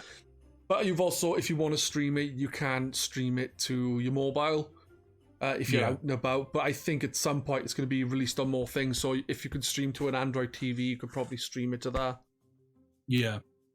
And the thing with Game Pass as well, obviously you get a selection of 360 and original Xbox games on Game Pass as well, which I think is really awesome. Yeah, I think at one point all 3 Ninja Gaiden games were on Game Pass, but now I'm unsure because I think I bought them all. For a while, Knights of the Old Republic was on Game Pass as well, and Knights of the Old Republic 2 might have been on there as well for a little bit. Either way, there's some fantastic games on Game Pass, and the thing is though as well, I'm assuming PlayStation do the same. Where you usually get a good 2 weeks notice or maybe longer when a game's being taken off. Like I usually get an email or like a notification saying these games will be leaving in a few weeks' time, and they'll tell you the list of games. Yeah. But if you really enjoy playing that game, they will then offer you like a discount to buy it if you want to keep that game. So that, you can't ask fairer than that. At the end of the day, it all comes down to contracts they've got with developers. So I think most games run better on the Xbox One that were on 360. PS Now ain't perfect, but I liked it. I said, PlayStation Now I think is good. I just don't think it's as good as Game Pass. PlayStation Now gives you the option to download PlayStation 4 games and PlayStation 2 games on the PlayStation 4 on the PlayStation, but you have to stream PlayStation 3 games. I believe it is because the architecture for the PlayStation 3 was wanky.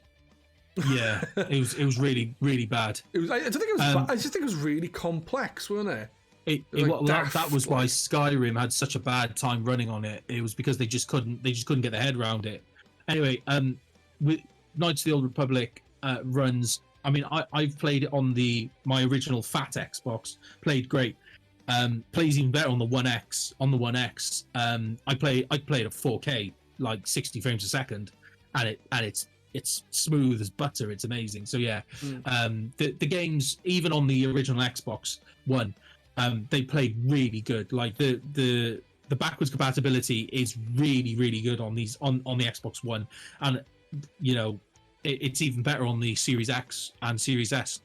So speaking of, I heard that the Xbox S series and X series are really good for emulating the Saturn and the GameCube and stuff like that.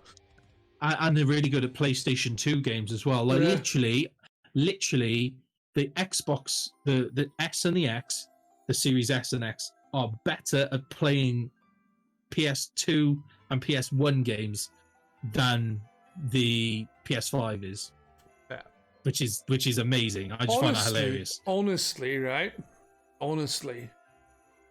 if you can afford it, or if you're willing to pay monthly for even both consoles, my personal opinion is get both.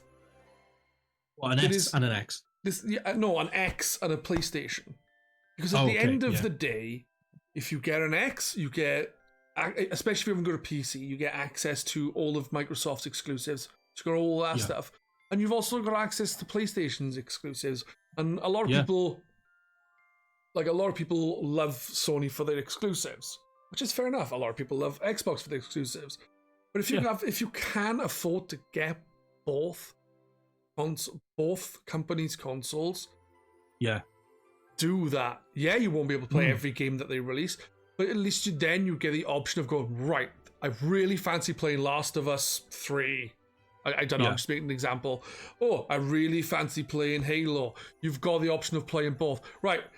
Oh, Sea of Thieves 2 is coming out. I'm not bothered by Sea of Thieves 2. I had enough fun with Sea of Thieves. I'm just giving an example. Don't shout at me, Doom. Oh, look. Gran Turismo's coming out. I love racing games. I love racing games. I'm buying this for the PlayStation. So you've always got that option. Even if you don't get every single exclusive you want, at least you still have the choice. And my motto is, choice is better than no choice. Yeah, that isn't my motto. I just felt like saying it. and honestly, if you can fork out the monthly payments for the Series X and get Game Pass included, you will get all the exclusives for Xbox for that monthly pay, for that monthly charge. So you literally only have to worry about buying actual games. I would like to say that you do not need to give your monthly pay to Microsoft to have access to their games. No. The monthly payments, sorry. So what, $27.99, so £28 a month, and you get and so you can get your Series X. It's £20, 21.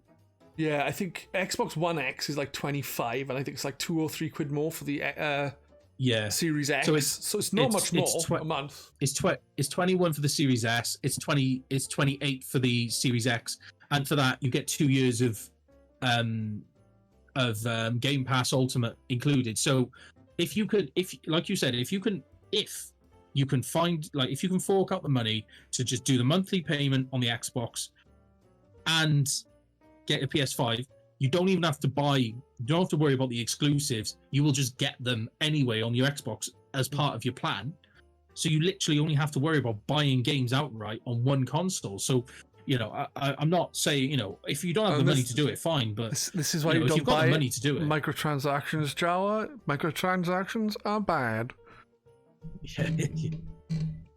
Because, screws you over. Yeah. But anyway, back to the Xbox. Yeah.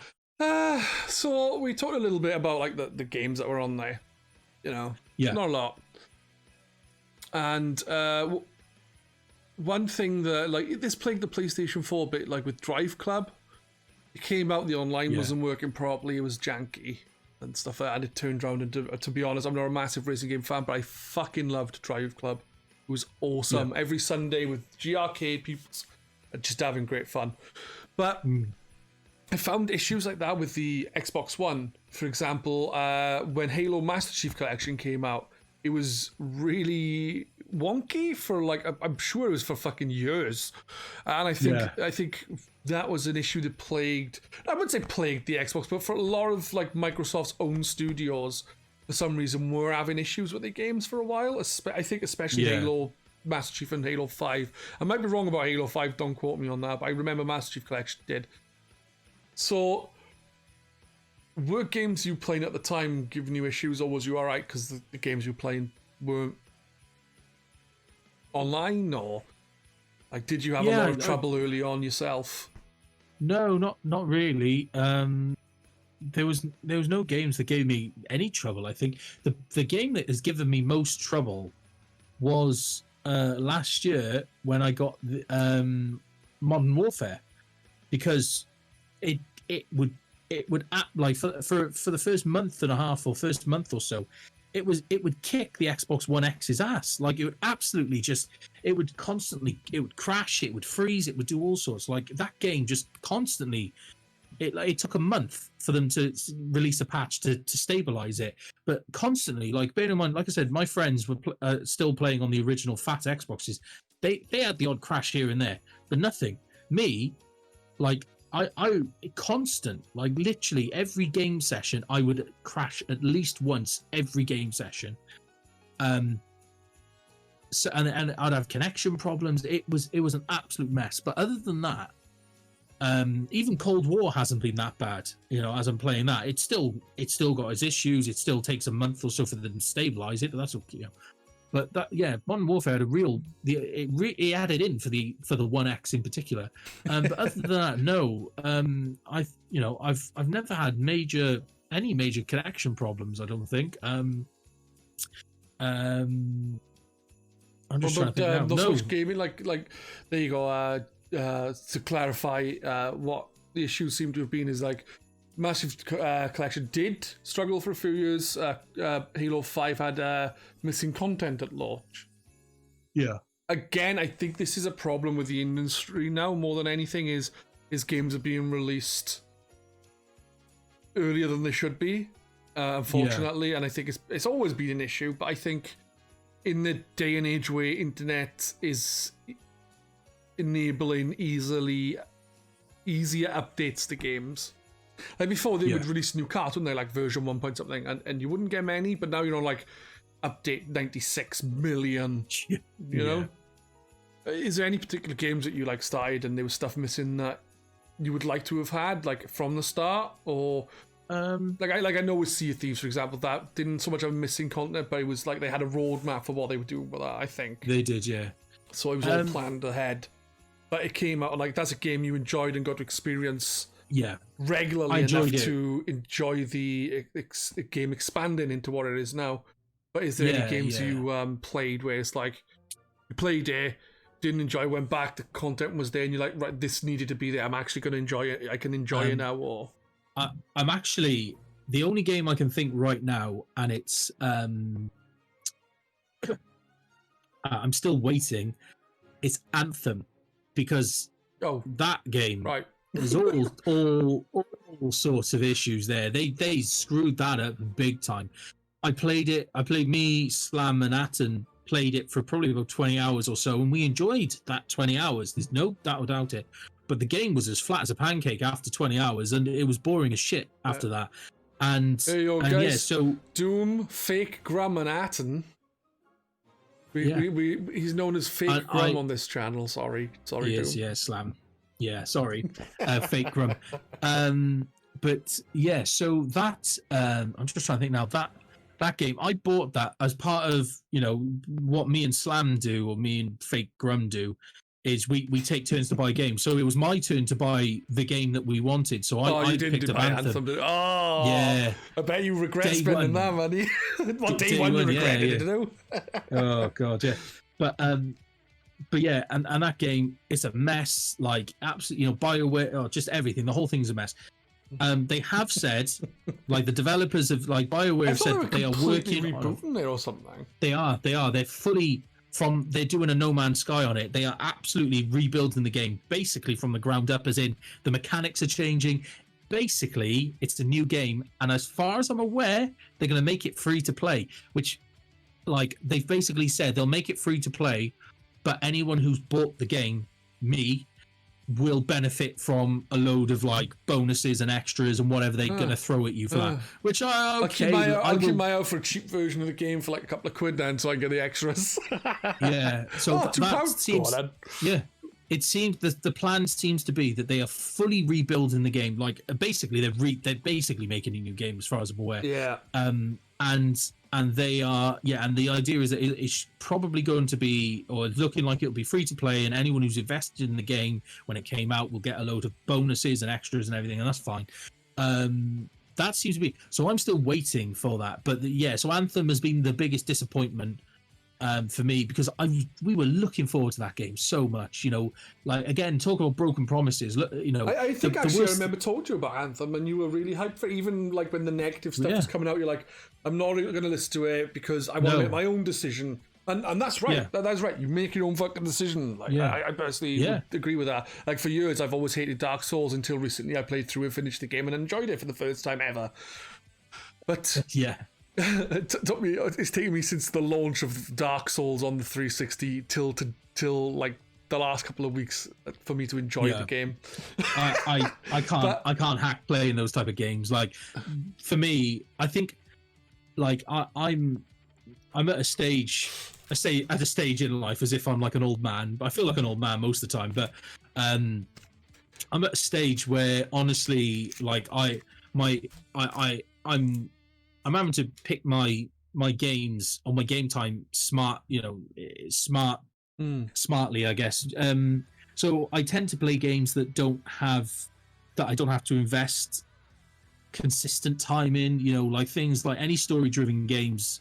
I've got Valhalla. I have got Valhalla, and I've played a little bit of that, and I am planning to go back to it. But any story-driven games, because of the time, I'm time limited now. I've got a baby. I've got, I'm busy with work, got family, just got life in general in between.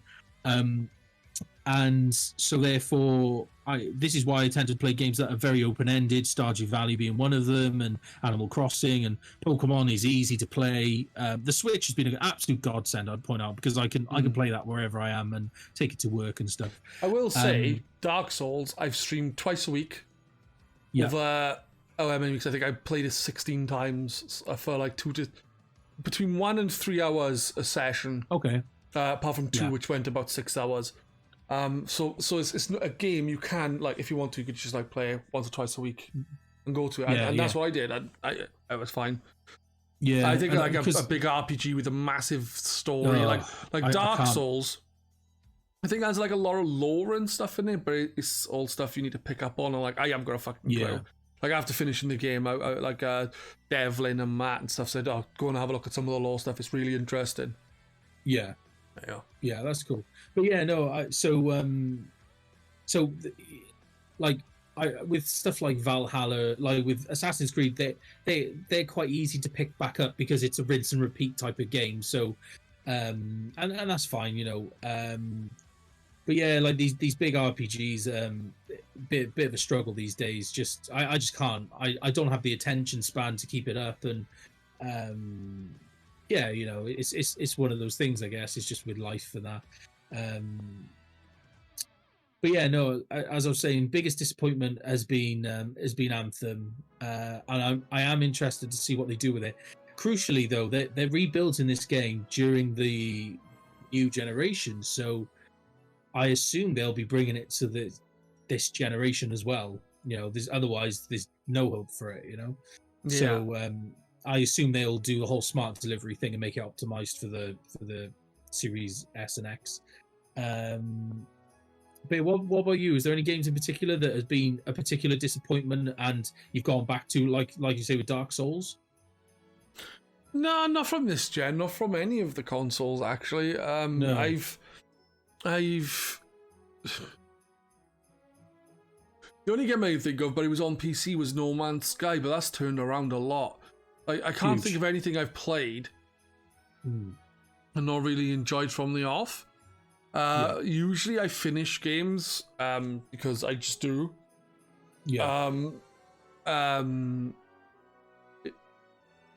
Even if I'm not really enjoying, like, I'll still play the game. So I'll either finish the game because I'm enjoying it, or I won't finish the game, not because I'm not enjoying it, but because a new game have come along and I want to stream it. Yeah. So my issue isn't so much games, it's just myself, having issues with sticking to something. Yeah. Yeah. Cumberdane's in chat is saying he absolutely hated Mass Effect 3. I get the hate for the ending. The last 30 minutes to an hour or so was god-awful. The rest of the game was fine. There was nothing wrong with the rest of the game. It improved upon 2's combat. It added more RPG elements from, like, the first game. It tied up a lot of characters from Mass Effect 1 and 2, or maybe just 2's stories in the lead up to the ending. They just fucked the ending completely and ruined, like, a lot of other endings they should have tied up in the last, say, 30 minutes. The game before that, there was nothing wrong with. And I've always said that. Yeah, I'm very much out the loop with Mass Effect. I've played Mass Effect 1, but I don't think I've completed it. Again, just RPGs that are going to take a while. And if you don't play them regularly, you get lost coming back. I can't.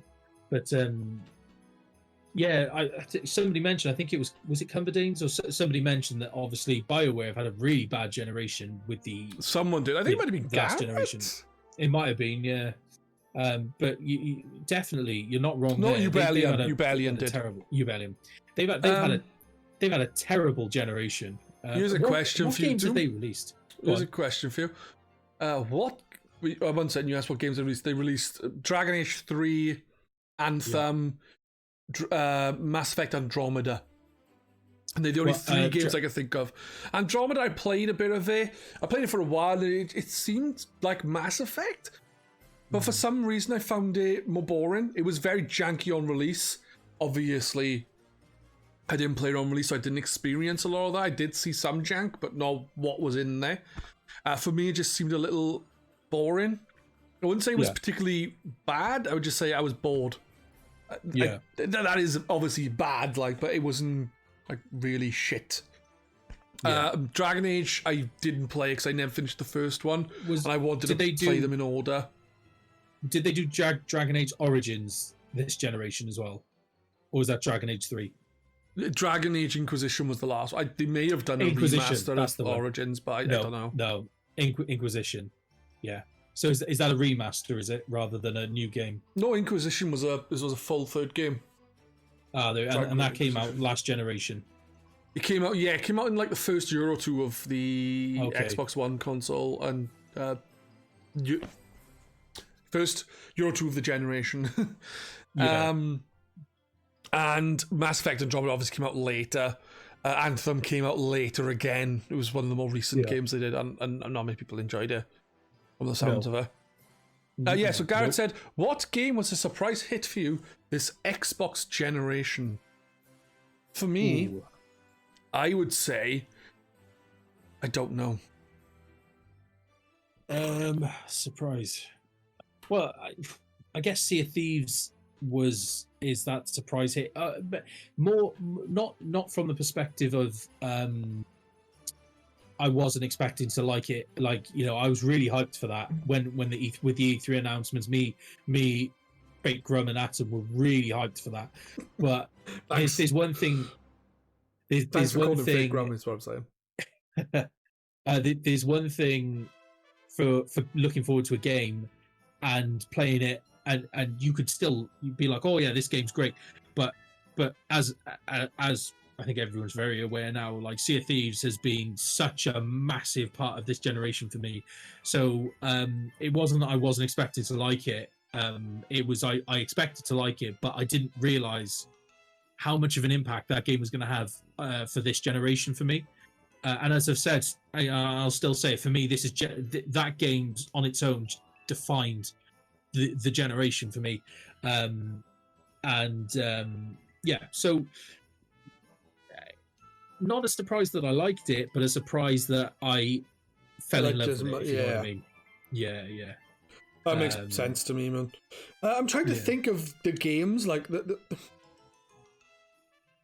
I think this generation in our Xbox exclusives is last gen now. Two games that surprised me that I really enjoyed. One is a series. Again, not Xbox exclusive. I can't think of Xbox exclusives right now. One is Overcooked 1 and 2. I've put in over 100 hours into Overcooked 2 on its own, and I fucking love it. I'm very, very, very, very, very, very, very, very, very, very, very, very, very, very tempted to buy Overcooked All You Can Eat, which is just a remastered version of Overcooked 1 and 2, and replay it all. Because I genuinely loved it. Yeah. Some people have issues because they end up arguing with the missus or something. Me and the missus didn't argue too much, I don't think, but we just got on nicely with the game, and it's just great fun. Another game I actually really enjoyed, which I didn't think I would have been Life is Strange. That was a game I didn't think I'd really give a shit about, which I really loved. And was that last gen? I thought that was the 360. It was last gen, yeah. It was 360. What am I talking about? Ignore me. What am I thinking of? One game I really want to play, which is technically now this generation, but it's also on the Xbox One and stuff, is Fogs. Okay.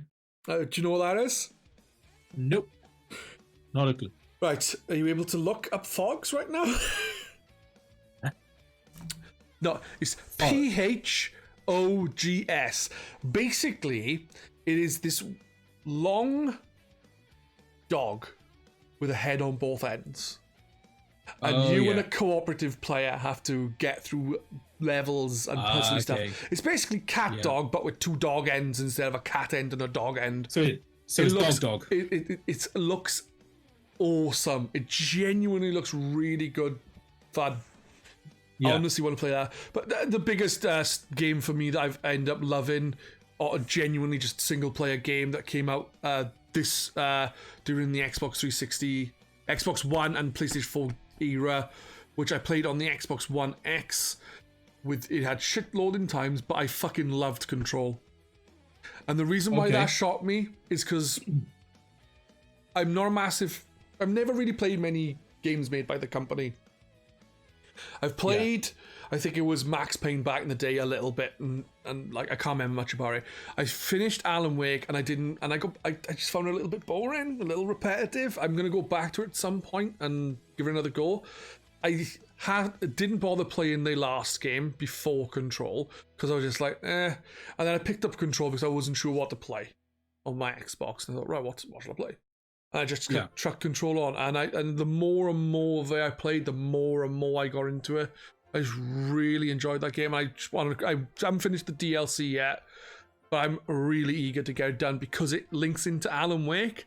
And while I'm not a massive fan of Alan Wake because I thought it was a bit boring and repetitive, I really like the idea of them linking them together and making it a bit more interesting for me.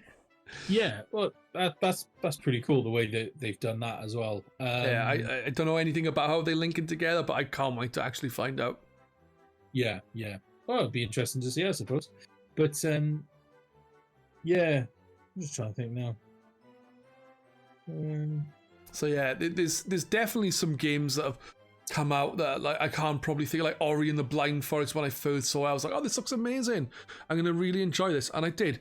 Cuphead, when I first saw it, I thought lovely art style, but I'm not sure about the gameplay. It looks a bit one note, and when I played it, it's hard as fuck, which is fair enough. But it is kind of one note for me personally.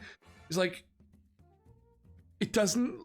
I know it sounds daft, but like you look back at Contra, or you look back at Metal Slug, and there's a certain kind of variety to it that's different in that. And it just doesn't feel right to me.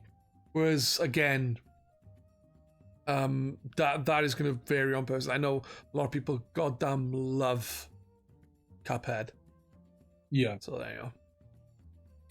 Well, on the subject of Control, it's on Game Pass. The Ultimate Edition or the Definitive Edition, whatever you got. It's on Game Pass now. What's that? Sorry, the Definitive Edition of the Ultimate Edition or whatever it's called of Control is on Game Pass now. Well, you want to play it, man? Yeah, I think. Yeah, I've seen really it. Good. Really good. No, is that a Microsoft Studio game? Control. No, it's Remedy. No. Okay. I was going to say another game that's coming out on Game Pass. What's it? The 8th, in 2 days' time on the 10th is Greedfall. Proper looking forward to that because I've been on the fence about buying that game, and yeah, I nearly bought it and it was on sale and I nearly bought it and I didn't. And I'm looking at the reviews and everyone says it's a great game, and it's coming out on Game Pass on the 10th. So I'll be downloading that and giving that a crack. One game I would like to play, actually thinking about it, that I haven't, that is on Game Pass, at least when I last looked, was Plague Tale? Something like that? Plague something? Yeah. Tale of Plague Innocence? Tales. Something like that? Another one. That I wanted to play. But I just haven't got around to it because there's too many games. I need to get like a sound box so I could do funny things when I do that kind of too many games. Nah, yeah. There you go. Jar was just saying he's got Greedfall, hasn't played it yet. So any particular reason? why you haven't played it yet? Jawa's like me. He buys games, wanting to play them, but he has too many games and too little time. Yes, I think that's all of us, isn't it? Let's have a look. Rebellion is saying honorary mentions to stuff, but I don't know what the question was. Disappointed games, maybe? Honorary mentions include Lawbreakers, Evolve, Radical Heights, Mass Effect Andromeda, and AC Unity. Jeez, AC Unity was the last Assassin's Creed game I played. I forgot about Evolve. That game was horrible. It was, but it was also like Evolve is basically a proto Dead by Daylight, if that makes sense. Yeah. I think Evolve when it was originally shown and played in like the betas and stuff, people loved it. When it came to the full release, it just didn't click. Whereas Dead by Daylight and Friday the 13th really did. Yeah. Radical Heights, I can't even remember that. Lawbreakers, I did play. I actually enjoyed that. That was fun. It just done badly. Really badly. It done really bad. It was fucking bad. Like, it didn't sell well, and there was barely any players on it for a while. But it was good fun to play. AC Unity was indeed a game. Was that the one that had all the faces texture missing problems?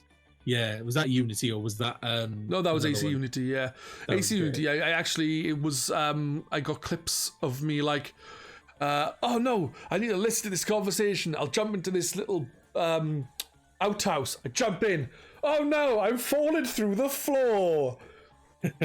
Oh, I'm gonna climb across these rafters on this building, in the roof of the building, like. Oh, I've somehow jumped through the roof and I'm stuck halfway between it. My legs are in the house, my head and arms are out of the house.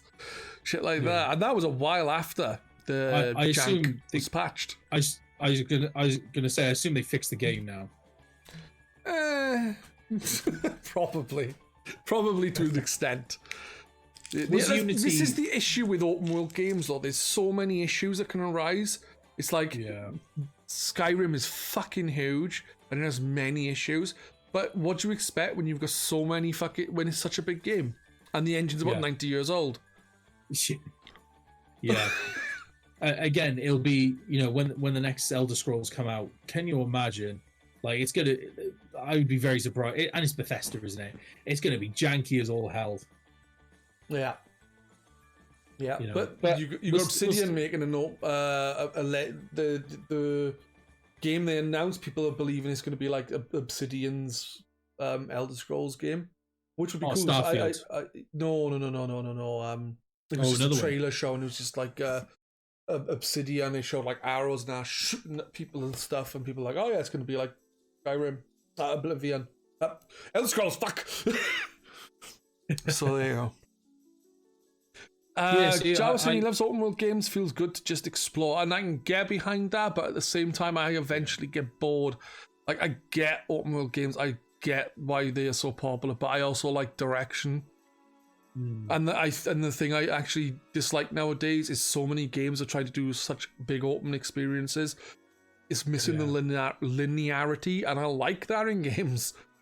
Yeah. It's nothing wrong with being fucking linear and focused. No. It's also easier to tell a good story in a linear game. Yeah, I mean, I'm a big fan of the big open world games as well. Again, just because of that, there's no, I can't get to, like I say, with a story based game, if I don't play it for too long, I end up completely forgetting where I am, and then I lose interest and I don't play it, and go from there. But with open world games, it's much more. It's like with Assassin's Creed. Massive open world, very enjoyable to be in. I can just pick it up, play a little bit. I can't, as long as I remember vaguely what the controls are, I can kind of pick up the traction to it very quickly. Yeah. But some games where you have to play regularly to keep that momentum going, it's just not doable for me these days. I get too distracted. Just it happens. It happens. Yeah. It happens to us all. Well, some of us, I'll still play my games. I don't care. Yeah. Nah, so you have your Xbox One. Yes. You have your games. You have your biggest disappointments, which we've just gone through, which is Anthem. Yeah. What is your favorite 5 Xbox One titles? Oof. Are we talking exclusives only, or? No, I'm not going to go exclusive only. Okay. Obviously, Red Dead Redemption 2, because he did vote it as his best game of the year a couple of years back. After saying horrible, nasty things about her on year, we looked on the site and Doom voted for as his favorite game that year. I literally can't even remember that. Was that the same year I fell asleep? It was the same year you podcast? fell asleep. Yeah, there we go. Yeah, I thought it was. Yeah. Yeah. Right. So top 5 games. So I'm not sure what order I can do them in. Number 1 is Sea of Thieves, and I know that one for sure is a number 1 for me. The rest of them are a little bit kind of higgledy-piggledy. I don't think you've mentioned it before. Matt, like, Sea of Thieves, Sea of Thieves. Sea of Thieves, Sea of Thieves, Sea of Thieves. I don't think Doom is going to go with Sea of Thieves for 5 times. No. But no, so yeah, Sea of Thieves for me is definitely number 1. And the other 4 in no particular order would probably be Battlefield 1. Played a lot of that. Why Battlefield 1? Rocket. What's that? Why Battlefield 1 over Battlefield 4 and Battlefield 5? There's Battlefield 5 as well, out there. Yeah, Battlefield 5 out. Bad Company was good. Bad Company was so good, and I really want I want either a remaster of 1 and 2, or I just want number 3. I just want another. They Bad are Company backwards game. compatible on the Xbox One. I suppose so. I think yeah. the first one is anyway. I don't know about the second. Yeah, but so you could play them still, though. I'm fanning around with an Xbox 360. Yeah. But yeah, and I'm just trying to think now. So yeah, Battlefield 1, because I invested a lot of time into that game. Battlefield 4, I enjoyed it, but I basically just played one map, and that was the Metro map. Battlefield 1, there was like that epic scale to it, and I really liked it. So with Battlefield 5, I didn't get it. While it's on, obviously, part of EA Access, I'll probably have a go now. But because I don't think we're due next year. We're due a Battlefield game now, so I've got another year or so to be able to play. But so I lost a lot of faith in EA, not in DICE. I really like DICE. I think they make great games, great like first-person shooters. They know how to make a Battlefield game. But I've lost a lot of faith in EA, and as if I had much faith in them in the beginning, because just before exactly, just before let me think. So just before they released they released Battlefield 5. They released Star Wars Battlefront 2, and EA fucked it. We all know how and when I say they fucked it, the mechanics were fine as far as I'm aware. Everything was fine. While not DICE, they did the same thing with Titanfall 2.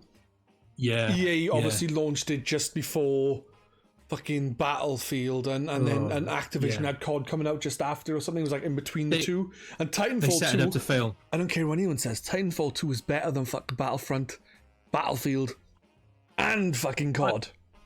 Titanfall 2 is amazing. Yeah. It is an amazing game, and it does not get the love it deserves. No.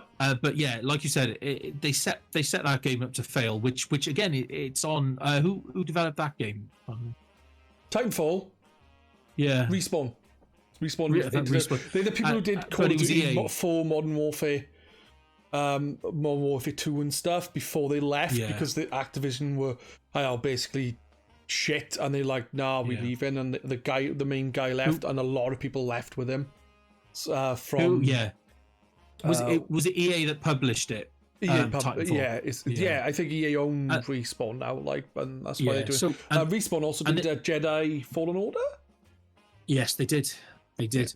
but that's the big problem I had. So I don't blame the I say I don't blame the developers. They don't have a choice. EA called the shot. So EA absolutely fucked Battlefront 2. They turned it into a buy to win game, you know, with the and it was a mess. It was an absolute mess with all the you know, dodgy money making schemes they had in that game, and it put me off.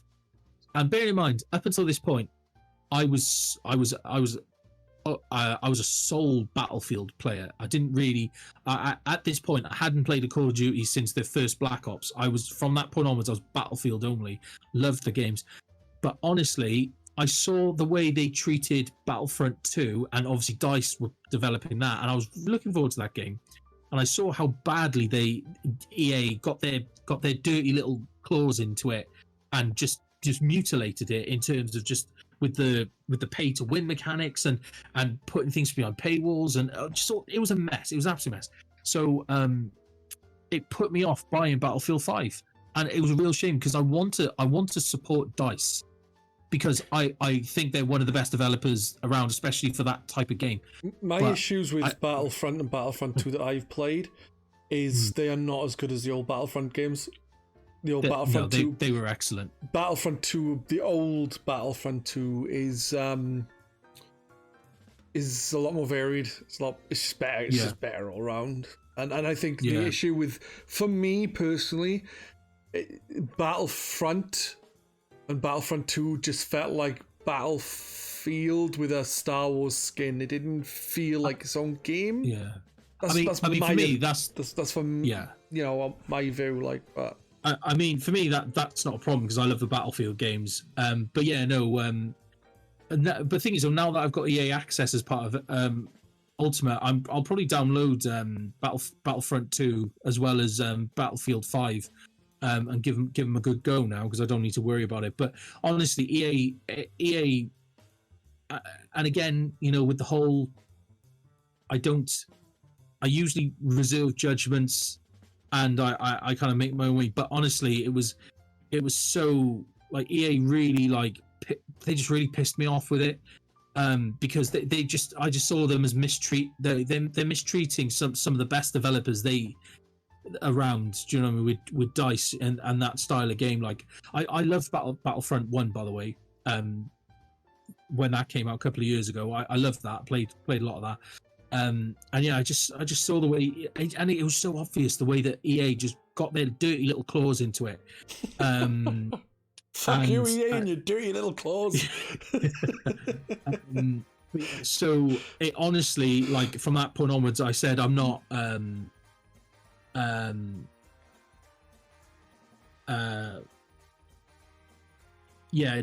really put me off. So I've heard Battlefront 2 is fixed, you know, because EA come under a lot of pressure as a result of it. And like you barely saying it changed the landscape. Actually, it was that game that really pushed them over the edge with the whole gambling mechanics and everything. They really gambling mechanics? Don't you mean surprise mechanics? Sorry, surprise mechanics. That was the game that caused all the lawsuits, wasn't it? So yeah. So as a result, yeah, I think I will definitely go and play them now, and I really hope I have a good time with Battlefield, because I would like to feel like I could get into the next one, which is apparently next year. And I've got a good year to play. Yeah, you know, it's, you know, so that's fair enough, man. Battlefront 2, you barely said Battlefront 2 has been one of his highlights on PlayStation 4. Even at launch, he thought the game was a blast, and it's had No Man's Sky levels of redemption, he says. Yeah. Garrett says Titanfall 2, AC Origins, Devil May Cry 5, The Witcher 3, and Halo Master Chief Collection are probably his top 5 for this generation. Matt says, I haven't played many new games. Honorable mentions go to Doom Eternal, Dark Souls 3, and Alien Isolations. Commodane's Yakuza 0 is one of his favourite games from this gen, put nearly 90 hours into it and didn't get tired of it.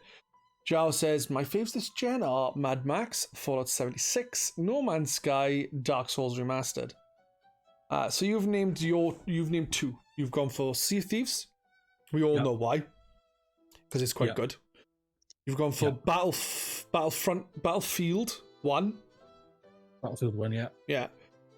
See, I really like Battlefield 1. I'm not saying how good or bad a game it is, because it's kind of like Battlefield, if you make sense, but World War One set in there. But the intro to the game was like a stark kind of harrowing kind of like. So many people will die. Everyone you play as, I think, dies, and when it ends the intro section, like pretty much fucking most people are dead around. And then it kind of just feels like from there, I think that point of the game is probably the most true to World War One, because of then like the rest of the game, because it just feels like it's kind of like Battlefield going around. I can't really explain what I mean very well because I'm shit with words. But like that is like World War One, really bad. Fucking so many people died. Yeah. You know, the chances are if you were there, you'd fucking die.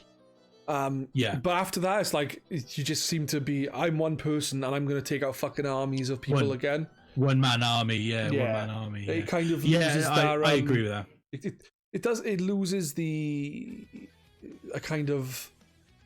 I know. I don't know. It loses the realism. The grit and realism of World War One, and just feels like a battlefield game. On that note, I am happy to say, and I'll defend this.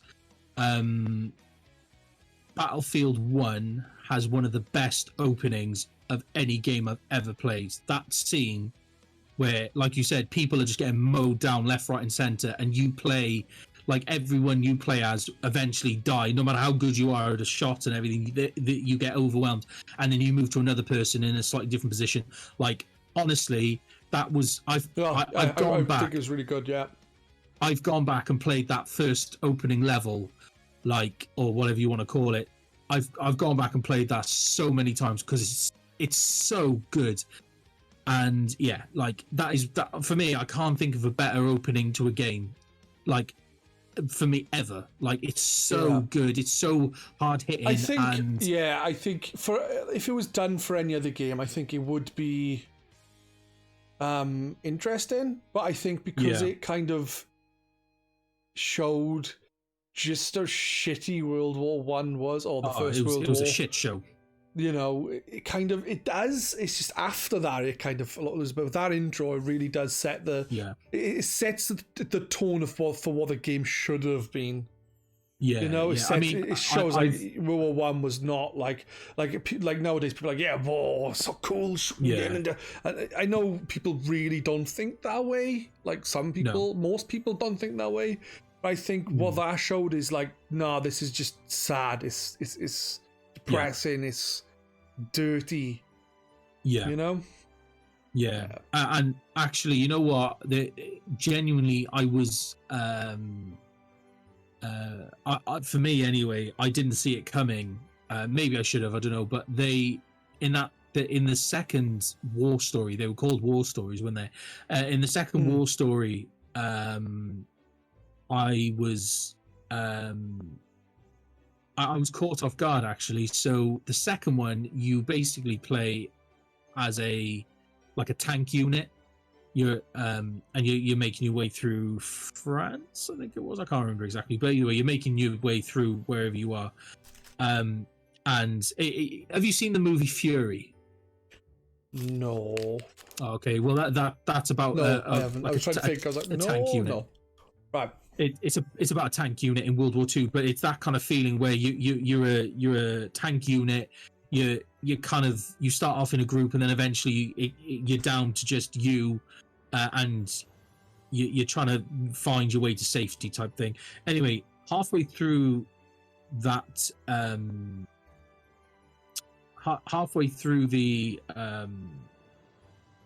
that mission, I actually thought it was the end. I was proper taken off guard by it.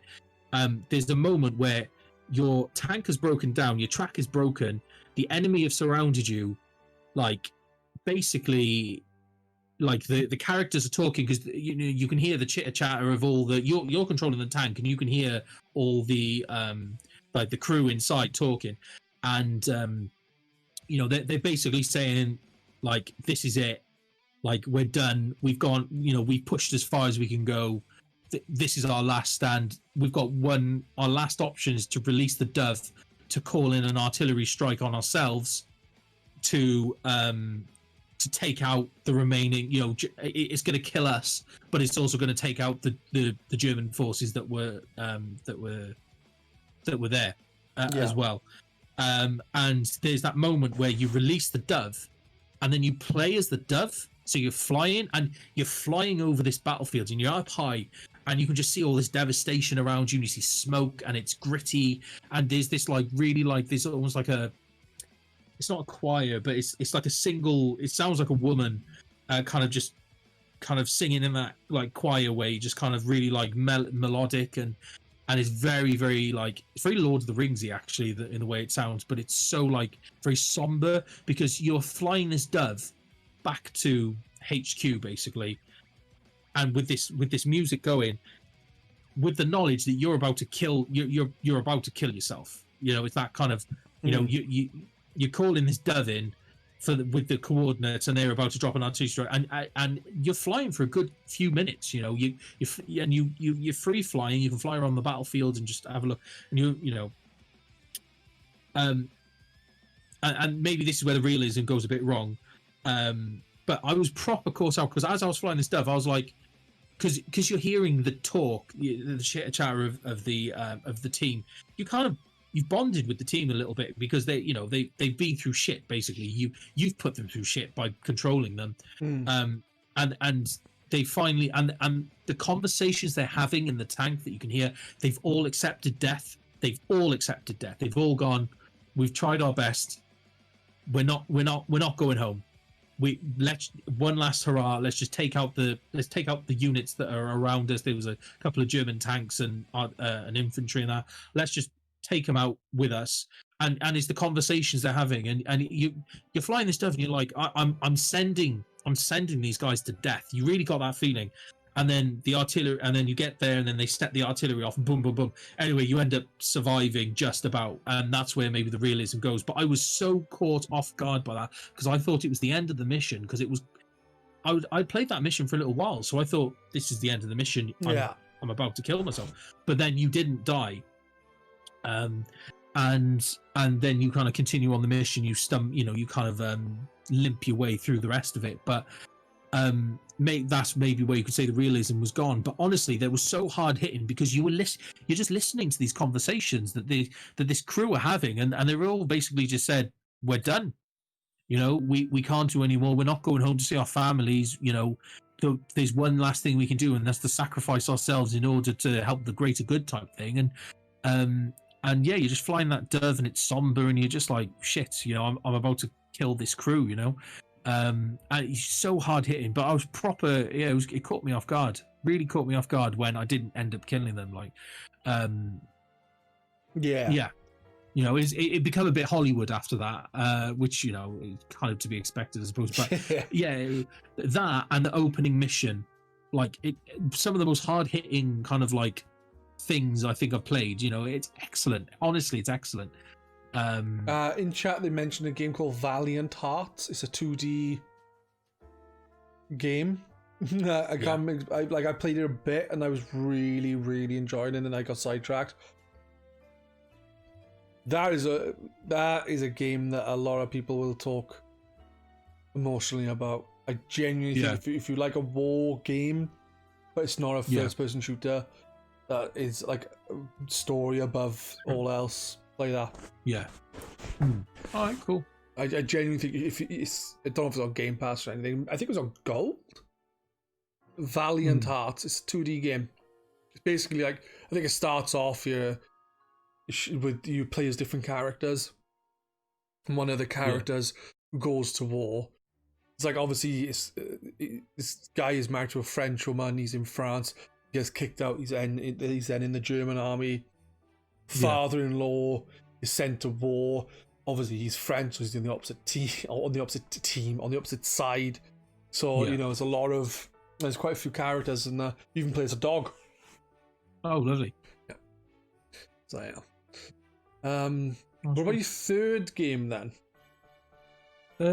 Garrett the Fox says one of the Valiant Hearts is one of the few games that actually made him cry. Oh, there we are. So take that as you will. Yeah.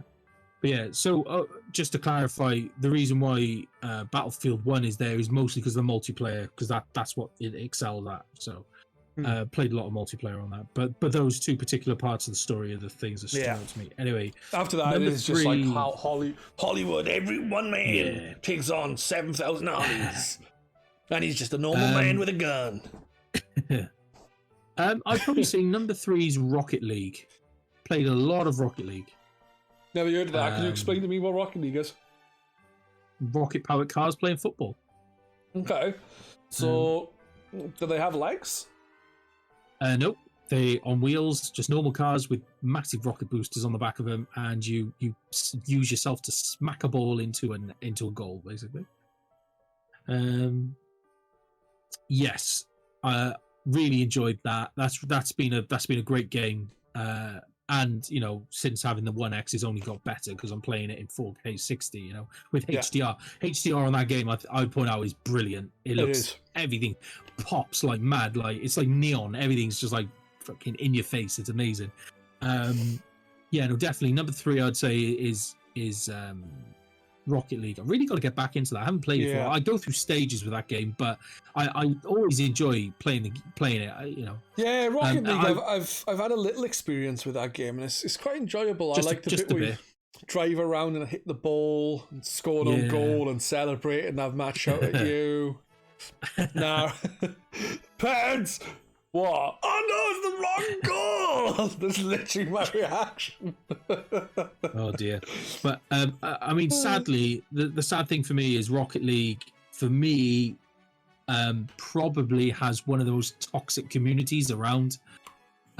It's horrible, a community. Not obviously not everyone, but it's one of the most. It's the game that seems to bring some of the worst toxicity I've seen in a long time out of people. Some of the language, like in the chat, I've had to report so many people because they're just dropping N-words left, right, and center, and they're telling you to go kill yourself. It's shocking. It is shit. Like win or lose, I stick out to the end. I never rage quit. I don't care if the rest of my team do. If I lose 18-0, I lose 18-0. A good game, the guys at the end, a good game, well play them, and then I'll leave if I don't fancy getting my ass kicked again. But it is unacceptable, the level of toxicity that game. Rocket League is the only game I've had where a person on the other side has said they were going to rape my family. Yeah, exactly. Like the amount of I already shit didn't like Mr. Mime. I dislike Mr. Mime even more because that was the username, Mr. Mime. Yeah, like the amount of shit. Like if you want to get a little bit like, at the end of the day, when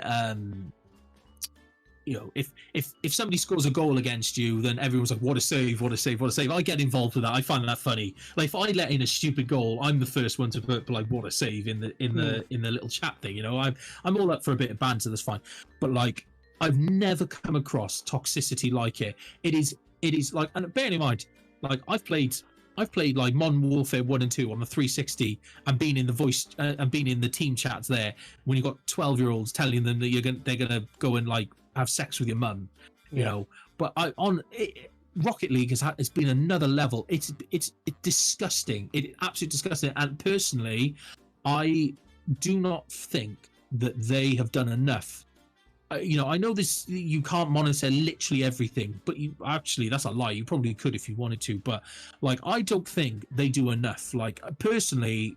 Like the good thing is when I have reported people, action has been taken against them. Yes, yeah. So that is good. At least they respond to reports. But one thing, but the fact that it's there in the first place. Oh, exactly. I don't know how you'd stop people doing it unless you just ban chat or just have a mod in every game. Like Giles saying, I don't mind online gaming if there's no chat, too much toxic talk. Rocket League, generally speaking, it doesn't have voice. People don't voice chat. They text chat. You can set it up so that you don't have voice chat. Simple enough. Yes. Yeah. They do just sign up again, but if someone who's worked hard for a lot of stuff and have earned stuff, spent money on it, and they lose their account, at least they've lost their stuff. Yeah, they've lost the money that they've. Yeah, exactly. It's on them then, isn't it? Yeah, that's the thing. Rocket League is now free now, so although they can console ban you and IP ban you, so you would obviously, I know there's ways around that with VPNs and that, but they are able to console ban you on Rocket League. They've done it to people before, so unless you literally, the only way around that is I believe getting a new console. So what the point is, it's such a good game let down by a toxic community. The issue is Overwatch. That's got a massively toxic community. A lot of games do, and unfortunately, League of Legends is another one. It's like I don't even know. I genuinely don't know how they can stop it unless they stop chat. Yeah, it's difficult. I'm not being funny. You with Rocket League, like I can kind of understand why. I can understand why. I can understand why Nintendo are very, very like cautious of, they've got online now, and they're very, very cautious when it comes to starting to allow voice chats and parties and stuff. I get they're going about it probably the wrong way, but the point had is, voice chat before, and they've now removed it, and are charging online for online is Nintendo take the piss, man.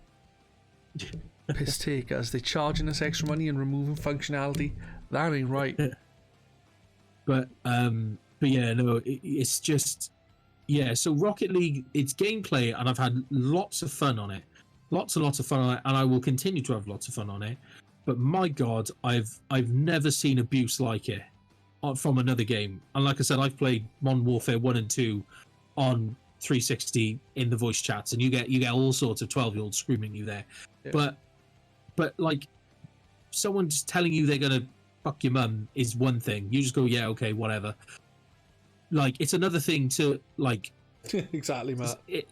It's disgusting. It's absolutely disgusting, and it's the behavior of people as well. Like, you get into a game, you start, you concede a goal within the first 10 seconds. People instantly leave. It's just like, you do realize we have the whole game to make up that extra goal. It's so bad. It is, the sportsmanship in that game is shit. It is shit. I play it on my own. I don't play on my own. I only play with other people. I play with whoever's up for playing it, to be honest. I was going to say, I much prefer playing with other people, because honestly, it's like, when I do play on my own, like the experience isn't as good. I definitely need at least one other person with me to kind of, at least you can guarantee that person won't rage quit. Although I say I'm not naming names. I don't know. Somebody might know who they are. So I'm not going to mention names, but there is some. They're not in the chat, and they're not part of GRcade, but they're with a group that is that some of us will know who they are. So I won't say too much about. I won't say their names, but I've played Rocket League with people in a group that have kind of done a little bit with GRcade, and the rage that they are induced to by playing that game when stuff goes wrong. And bearing in mind they're my teammate, and they've like rage quit out on me and stuff like that, and so that's a bit of a piss take. Yeah, Matt. If I team up with people, rage quitting. As I say, there's no one in GRcade, but it's someone who there's been fucking loads of people who've played with us. Yeah. So, but either way, the point is I don't. So if I team up with someone, the one thing I expect them to not do is rage quit. Like and out of just because we lose a goal or whatever. Like, I do not expect that of anybody when I play, and I will probably not play with that person again if it happens, because that's not what I've teamed up with you for. Like, if you got to be willing, like if you're playing competitive and you get absolutely smashed, like if there's an option, just concede the match. Just literally, you've got to vote. You can vote to concede. Just do that and just say good game, and then you just move on. There's none of this. leaving seconds into a game just because you concede crap. I will not. I don't stand for it at all. And I literally won't play. I won't play with that person again if I know that that's what they do, because that's not what I'm teaming up with people for. You know. No, I can understand that, man. Yeah, it's just So Rocket League, I won't great do it game. again, But no, Rocket League is a great game, but it's being held back by a portion of its community. Yeah. See, the thing is, Rocket League, right? I'm not. I watch people stream. Yeah. I watch GDQ and people do speedrunning stuff. Yeah. Rocket League is an esport. I fucking hate the term. An esport that I actually watch. I don't watch all the time, but I was watching it the other day. It was the European something to something, and they I watched about 6-7 games in a row, if not more, and I fucking loved it. And when I watched this one team beat loads of teams that were meant to be better than them, but then lose in the final, but against another team that was meant to lose against these other teams, and they was all really close. I was like, this is fucking amazing. And I'm like, I wish I could play like this. How are they so good? I as much as, I'm about to potentially be a little bit cynical, I suppose. I actually think, there's plenty of toxicity in the actual esports as well. Like, the amount of times I've watched, not just Rocket League, I'm talking about esports as well, like the amount of teams I've seen it, and the way that teams there's so many sore winners out there, and there's plenty of sore losers as well. This is esports, No, I can get what you're saying. When I watched Rocket League the other day, and the team won, only the coach of the team went on. I think it was like the coach or something, and he seemed pretty humble. He was an English guy, and he's like, we do our best. We talk throughout the thing, and in downtime we'll have conversations, watch other teams, see how they play in, make decisions. And he just seemed down to earth, and I think that's the way you want to be. It's great. Yeah, and that's there's the kind of nothing people wrong you with want to watch. Like if you fight, if you're watching someone like an amazing team, these are good, I'm going to watch these, and that counts for fucking sports or anything else. And then it turns out that the people for that team or that person that you're enjoying watching is a massive knobhead. Yeah. Then just go watch someone else. Yeah. I know, exactly. And that's the problem I find is... the issue is a lot of gamers want to be like that. Like, they want to be able to fucking... be arseholes. I remember before, even on Twitch, like when we were playing games, me and Matt or me and Jasm, and we lost to some team, like they were like really highly ranked compared to us. And I was like, but we're like a really low team. Like, where's the sportsmanship? Where's the class? And he's like, class? It's 2017 or 2018. No one does class anymore. This other guy who's in the chat, and it was that guy that they ended up arguing with in your stream, and they ended up unfollowing all of us. Actually, well, it's not my fault. I called him up on him being allowed to use the N-word for literally no reason, and also wanted people who were of the black community to also face prosecution for using the N-word, just like white people, because he doesn't under-fucking-stand, because he was a moron. Yeah. I'm sorry. Like I said, fuck that guy. Yeah. But as I say, it's just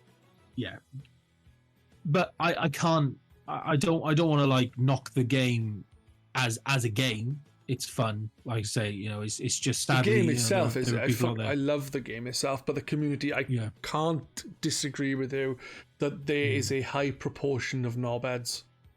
Yes. It's keyboard warriors. They're behind a screen. They think they can say, and especially not, like it's one, and that's the thing is they're doing it in the text chat. Like, I think text chat you can only read the platform you're on. Yeah, you can. So if you can see it, then they're on your platform. The issue is who cares what platform they're on? The point is there's no need for it. No, exactly. But yeah, it's not nice. It's not good. No. Anyway, I got to think about what I'm having for what's my fourth game. Ooh. I would say Sea of Thieves. It's 4 and 5 as well as 1. Does that make 10? It's in my top 10. I would say Forza Horizon. Which Forza Horizon? I've played more of 3, but Lego. But 4 like, but 4's got Lego. I'll go Forza Horizon 4 because it's a beautiful game. It is stunning. And again, 4K HDR. Like the HDR element of it is excellent, absolutely excellent. And that's one of the first games I definitely want to get a Series X. That's one of the first games I will be playing on that, just so just to kind of make the most of what, because you got the ray tracing thing going on and everything. It's running at 60. That game will be beautiful.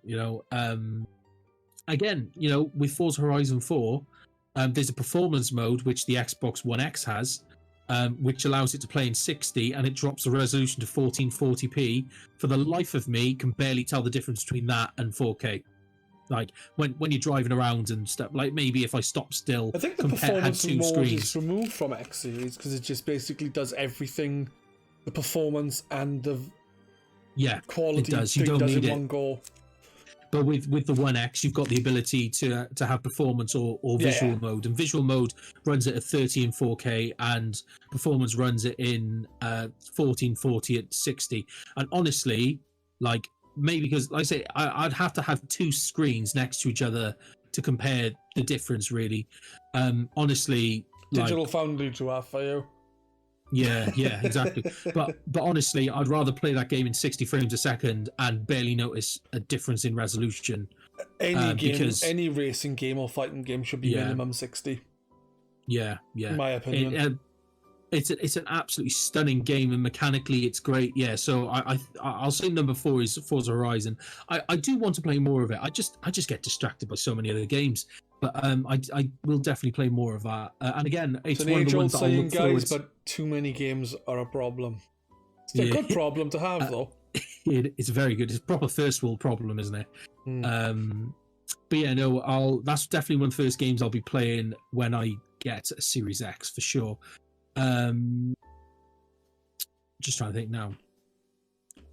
That's one game. Actually, I is it my own fault? I guess it is. I could say it's my fault. I haven't really utilized the online functionality of that game so well. In terms of like, funny enough, there's a GRcade club on Forza Horizon. I don't know if I'm in there or not. Yeah. The only thing I've done online is go online and try and find a Mr. Blobby skin for my car. Yeah, no, I definitely need to maybe find people who play it. And because I did that with Forza Horizon 3 and it was great. I ended up finding, like, doing the looking for group thing, and I ended up finding we found like a group of people, and we jumped in, and we all ended up going going around Forza Horizon 3's map, like drifting everywhere. I remember and it was doing great fun. something similar on a different game, Test Drive Unlimited on the 360. I think you only have 6 cars in the world, but somehow we all end up in one spot. And I ended up in the front, and then wherever I was going, everyone else was just following. Yeah. Basically ran around the entire fucking island, just driving around all of us. Yeah. and there's just there's something awesome about that. You've got your, with Forza Horizon 4, and well, with 3 I did it, but with 4, even more so, you've got all these cars, you've got all, but with 3, when we were like drifting around and that, I picked up a lot of tips for drifting, and they're tips that I've been able to carry on into 4. So and yeah, so I'll say 4 for my 4th game. Okay, but it could easily be 3, if you know what I mean. Okay. Yeah. Joe was saying, I have never played a Forza Horizon, but it looks so good. I would love to try it. Well, question for you, Jim. What are your thoughts on Horizon versus Motorsport? Me, did you say? Yeah. What's your thoughts on Horizon versus Motorsport? I'm assuming Joe have played Motorsport, so if you can try and sell him on Horizon over Motorsport. if that is your preferred one, which it must be if you mention. They are, well, I mean, they are completely different games. Apart from sharing a name, they are completely different. They literally are different games. Mechanically, they work differently. Forza, the Forza Motorsport series is a I don't want to say it's a proper sim racer, but because that's like Project Cars territory, but it's much more simulation focused. It's all track based, and it's very much like there's no free flowing. That you race cars that are specific in like a class or whatever, but it's all track based and it's all very very linear. Very, very good though. I do enjoy that that more simulation based, like racing on tracks, because it's just that I've being a racing driver. I just love the idea of being a racing driver. I think it's pretty cool. So that's excellent. But again, it's much more simulation based, or edges towards the simulation thing. So everything handles it's much more accurate, so and things, but I you've got to be precise with the motorsport series. You're much more precise on what you do, your braking, your turning, your acceleration out of the corners, getting your gears right, everything. It's more of a precise game, because that's how you improve your lap times, and I enjoy improving lap times. That's I do like going for, I say high fast lap times. For me, personal best, I like braking. I'm not trying to get number one in the world or anything. I just want to break my own records. And yes, that feeling. I'm a racing driver, racing around tracks. I get to race around all the famous ones, and they're great. Forza Horizon, on the other hand, literally, apart from its name, is totally different. It's much more arcadey based. It's much it's looser in its handling and its controlling of the cars. It's much more forgiving. Drifting in both of them. I love drifting. I do a lot of it in both of them, but it's just really fun in the Horizon games. You just flick you set the car up to what you want, and then you just go on a corner, flick the car out, and you can proper just like style it out, and it looks really cool. But yeah, it's massive, these big beautiful open worlds, and again, as much as I like playing the motorsport game for that feeling of a racing driver, I play the Horizon games because I just love the idea of being like a Top Gear presenter doing a road trip. Do you know what I mean? It's that kind of idea. Pick a car. I love being able to build a car to what I want, and then you just tour the world to whatever's available to you. Go and tour it. Go. Kind of take a trip to go from one end to the other and set challenges for yourself, or you can meet up with other people online and do road trips with it. Like you can actually plan road trips on that game online and stuff like that. It's very open. It's beautiful. It's very road trips. Go just mad Top Gear style road trips, and that's what I love. That's what I love about that. So yeah, two completely different games. And if you've got a preference, obviously pick one over the other. But honestly, I love both for what they are. I have a preference to Horizon. I much prefer the much more arcadey style of racer to more sim like myself. Which Horizon's just mad. Same team cranking out. No, Forza Horizon is made by Playground Games, and I think the other one is made by Team Forza. Team 10. I don't know what they're called. I just call Turn 10. That's what. Yeah. Interestingly, Playground Games are the ones. Playground Games are the ones doing something with Fable. Yeah, Fable. Yeah, they're doing the new Fable game. Still wish Burnout was a thing. I would love Burnout to still be a thing, but more Burnout Revenge than Burnout Paradise. Personally, Bizarre Creations. Bizarre did. Not Project Goth. Yeah, was it Project Gotham? They also did Geometry Wars, didn't they? And you could play Geometry Wars in one of the Project Gotham racing games, couldn't you? I can't remember. So yeah, there's quite a few things about Forza Horizon that's actually genuinely got. I like the games more than. Like for the motorsport ones, they're just enjoyable. They're actually enjoyable. Mhm. Yeah. Yeah, All right, Joe has to turn in now, guys. We will be finishing up soon. We're gonna get through Doom's last game, and then we're gonna end. Yep. I wasn't gonna talk. I was think of a fifth game. I wasn't gonna. I was gonna talk about next, like the Xbox Series X stuff, but we did that at the start, and as we both, neither of us have one, it's not like we can talk about it. Like I was able to talk a little bit about it with Victor last week because both of us have a PlayStation 5, but neither of us has got an X Series or an S Series to talk about, so it's a bit awkward to do that. We can pretend we've got one, but then I feel like a dirty lying scumbag. So Yeah. yeah. So what is your fifth game?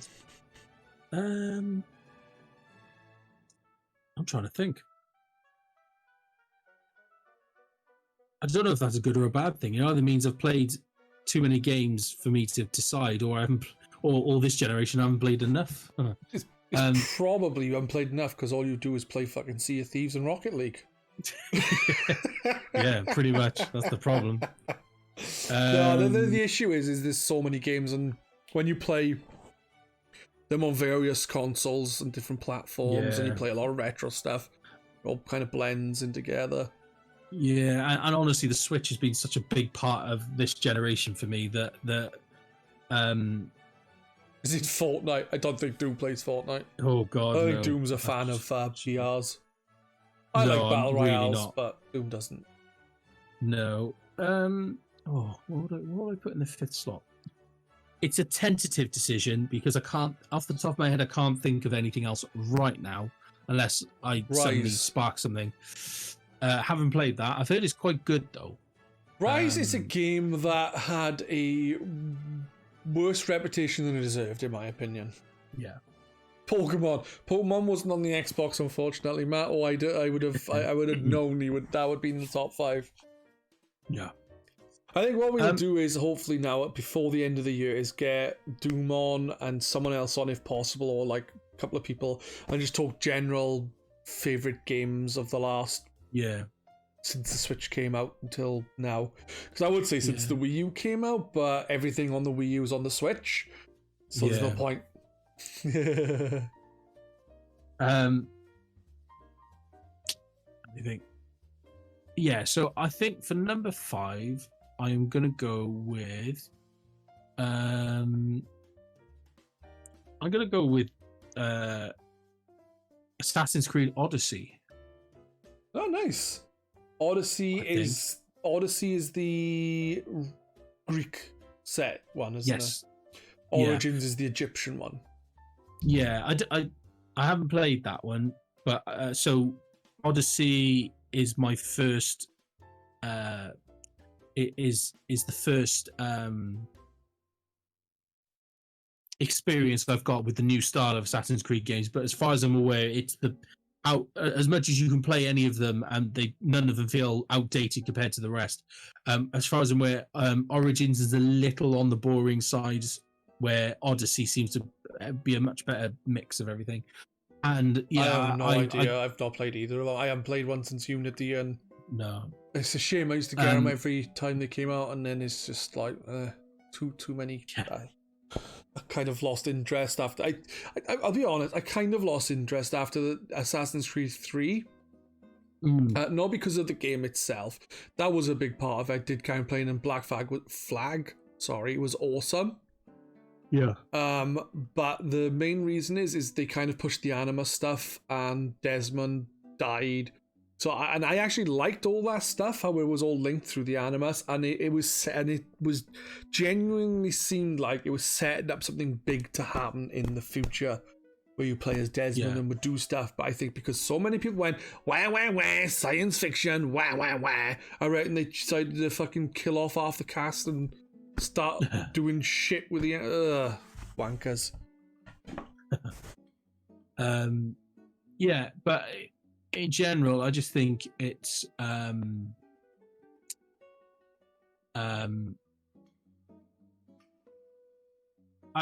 had a really good time. I'm going to admit now I haven't completed it because it's just so big. I've just ended up getting lost in the world somewhere and just kind of getting on with things. But I've put a fair amount of hours into that, and again, that game it's not on the same level by no means. Like Sea of Thieves for me really gave me that was a wow factor in terms of the way it looked and how beautiful a game can be. I love the art style. They've absolutely, for me, they nailed that. Like a real wow factor with Sea of Thieves in terms of but a second place. I'm not going to say close second, but a second place. Odyssey was stunning, absolutely stunning, and it makes me want to be a part of it. I'm not, graphics isn't everything by no means, but I can't deny Odyssey is absolutely stunning, and it makes me want to be a part of it. And yeah, it's inspiring. It's really. This is why you should have VR. That way you can be a part of it. That was bad. I know. But yeah. So I'll go Odyssey. That could easily be swapped out with probably another game that I can't think of right now. But I can't deny the fact that I've had lots of fun with that game, even though I haven't completed it. I will get back to it eventually. No. That was okay for about 20 hours, and then it just fell flat on its head. Coming said he played the first Assassin's Creed and never got past the starting town, then never went back, which is a shame because I will say this: Assassin's Creed 1, while very repetitive, doing the missions before doing the side missions before the main missions, Assassin's Creed, I tell you fucking now, had the best assassinations. Not because they were really well scripted, it's because you could do the target however you wanted to do the target. In Assassin's Creed 2 onwards, they became more scripted events when it came to your target. In Assassin's Creed 1, I think there was one that was scripted. Like there was one that's in a certain part of a city and it's all walled off. You can walk it through the front and kill the guards and just keep killing people on your way. You'll find different ways around to get in.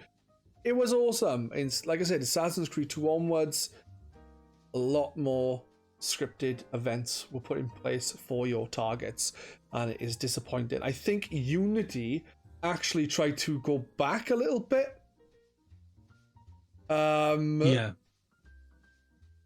Going back to the first game, Unity wasn't great, but it did have this list that would pop up, I think, and it would give you different options of a way for taking out an enemy as a thing. So it kind of went back to the more you can do in several different ways, but I think the first game did have the more open approach to taking out your target, and I liked that personally.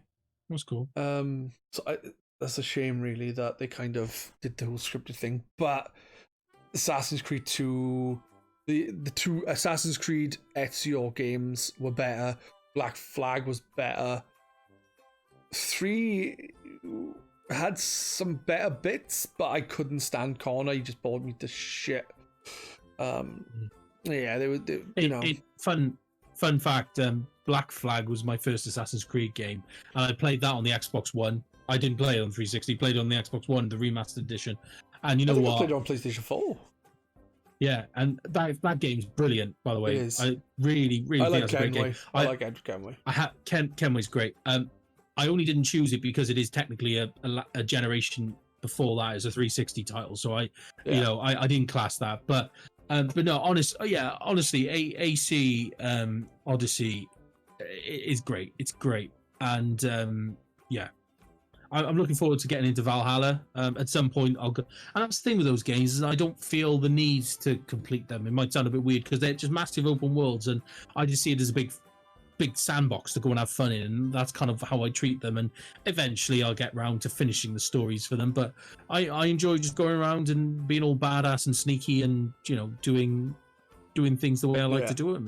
Yeah, I've heard with Assassin's Creed, the new stuff since Origins, it's more RPG so you could walk up to an enemy and use your hidden blade to stab him in the back, which would normally kill them, but in the newer games, if they're higher level than you, then they don't die, and it's kind of that's not Assassin's Creed, man. Chimsaurus posted in the chat and said, "Break in! Halo Infinite is out in fall or as we say in this here country, autumn 2021. So in less than a year, Makes the sense. game will be out. That's a big delay. Bearing in That mind it is was a meant to big be out. delay. It was meant to be out for the release of the console. A year. That's huge. It is, but how many games get delayed nowadays? Also, yeah, they get delayed all the time. it is a long delay, but I think it'd be better to delay and it come up well, because the issue you have now is like they either delay the game for too long and they don't get it fucking finished, or they don't delay it and it comes out janky, and then it's months and months of people playing a half-assed version of the game. Also, yes, Scott Pilgrim is being released in January. I noticed that on Twitter yesterday. Scott Pilgrim was fucking really good. I really liked Scott Pilgrim vs. the World, the game. I didn't like the film. I like the comic/graphic novels and the game, but I didn't like the book. Film. God damn it, I can't speak.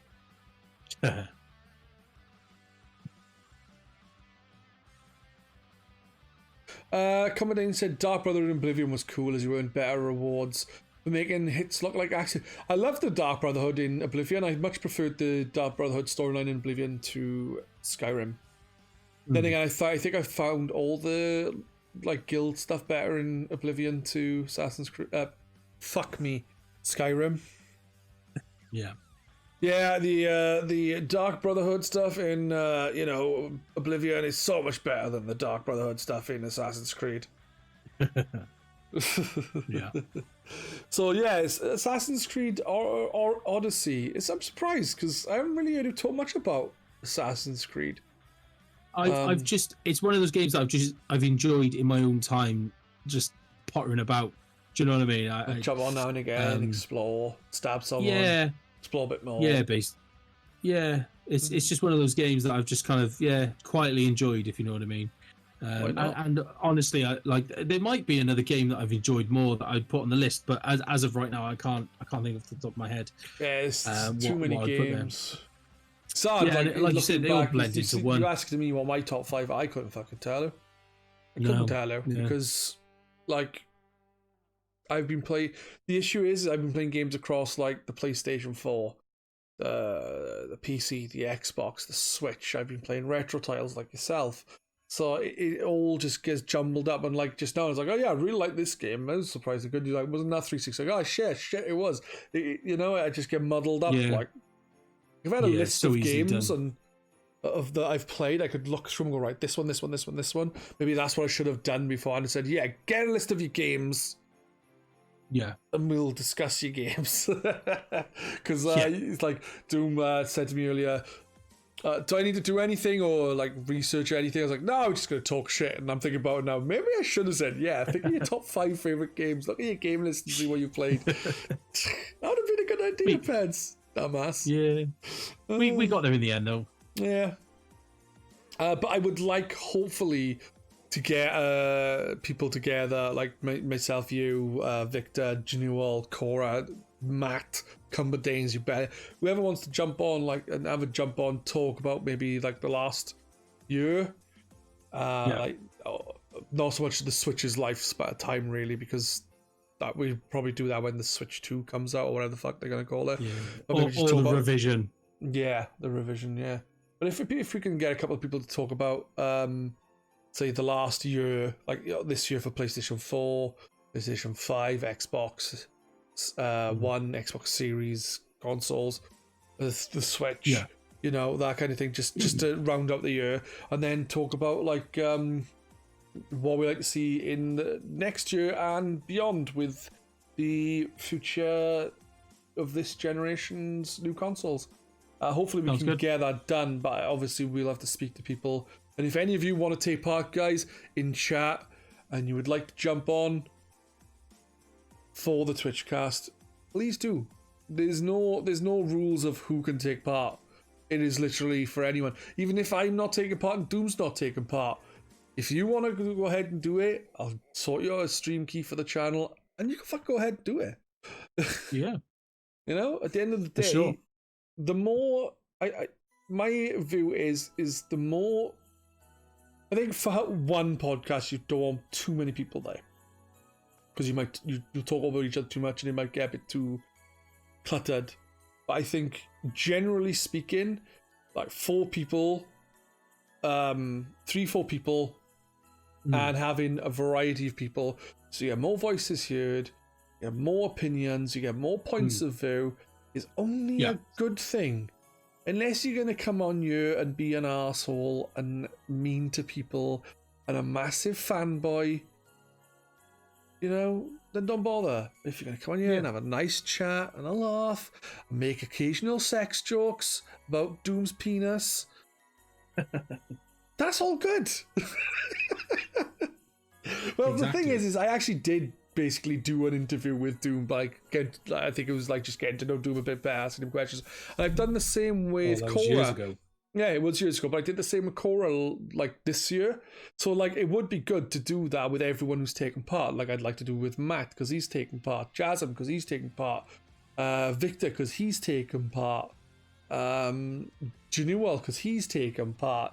One thing I would like on you is to get a bit of variety because and like, you know, like some female gaming people, because it'd be cool to see if they have any different views to certain, like I know it sounds daft, but as a male person, my perspective on certain aspects of games may be different to a female person's perspective because they may have a different view on that specific aspect. So it'd be cool if we could get someone from the forum who's female to jump on. I'm not saying like women will, well, I play Pac-Man because it's fun, and a woman won't like it because it's a game. I'm not saying that. I'm saying certain aspects of games I may not notice are an issue, for example, that a woman would notice, or a black person will notice, or a religious person may have an issue with, or, you know, or someone who is from the LGBT community may notice this issue that I wouldn't, because it's not something I've ever had to deal with. So it would be cool to get some more variety on this podcast. For like I said, the more different views you have, the better, unless of course it is overly negative and in the sense of like people coming here spouting hate speech. No one wants that, do they? No, exactly. You know what I'm trying to say? It'd be cool to get some more people on here and have a chat in that regard. And I know there are some people on the forum who I don't know anyone who's going to take part. Like the people who are most up for it at the moment, it's Cora, Doom, and Victor. I couldn't say for anyone else. Like a lot of people are up for it, but of course it depends on times. That's the problem. Yeah, it's time limited, isn't it? Yeah. I've just noticed we've gone from 260 followers since the start of the stream to 259. Oh. D-Block, yeah, D-Block did post on the forum that he'd want to take part, actually. So I could ask them. Could be. Yeah. Could be an interesting one. Like I say, you know, variety is the spice of life, isn't it? So. Someone didn't like Doom's top fight. Well, that's what happens when you say you don't like Fortnite. A lot of people like battle royales nowadays. Doom said he didn't like battle royales, and now we've lost a follower. So if you have an issue, blame the Doom Spoon. Is there anything you would like to ask myself or Doom or both of us before we end, unless Doom has to really go and we haven't got time then? I could stick around for a couple of questions, if there is some. If there is. Also, Matt, if you are going to be streaming once we finish, if you start up now, I'll read you. What's your favourite Fortnite skin? Is that for me or Doom or both? If it's for Doom, I have no idea. For me, I really liked the Blade skin. I also really liked the what's his name? Ghost Rider skin, but I didn't get any of them, as it was I missed out on them because the stupid series the season finale crap where it went down for 7 hours. Of the skins I got now, I'm a big fan of the Logan one. I've also got Kratos. Kratos is cool. I do like the fact that I don't play Fortnite at all, but I do like the fact that Kratos' skin is really triggering people. So I'd say that's my favorite because I just love the fact. Why that is it triggering people? I saw it. I was like, people, okay. Yeah, people are kicking off like they're just like, oh my god, he shouldn't be in there. He's God of War. He's all badass, and now look at him doing stupid dance and everything. And I'm just like, that's exactly like you're playing into the hands. It's just funny. So every single character in there does that.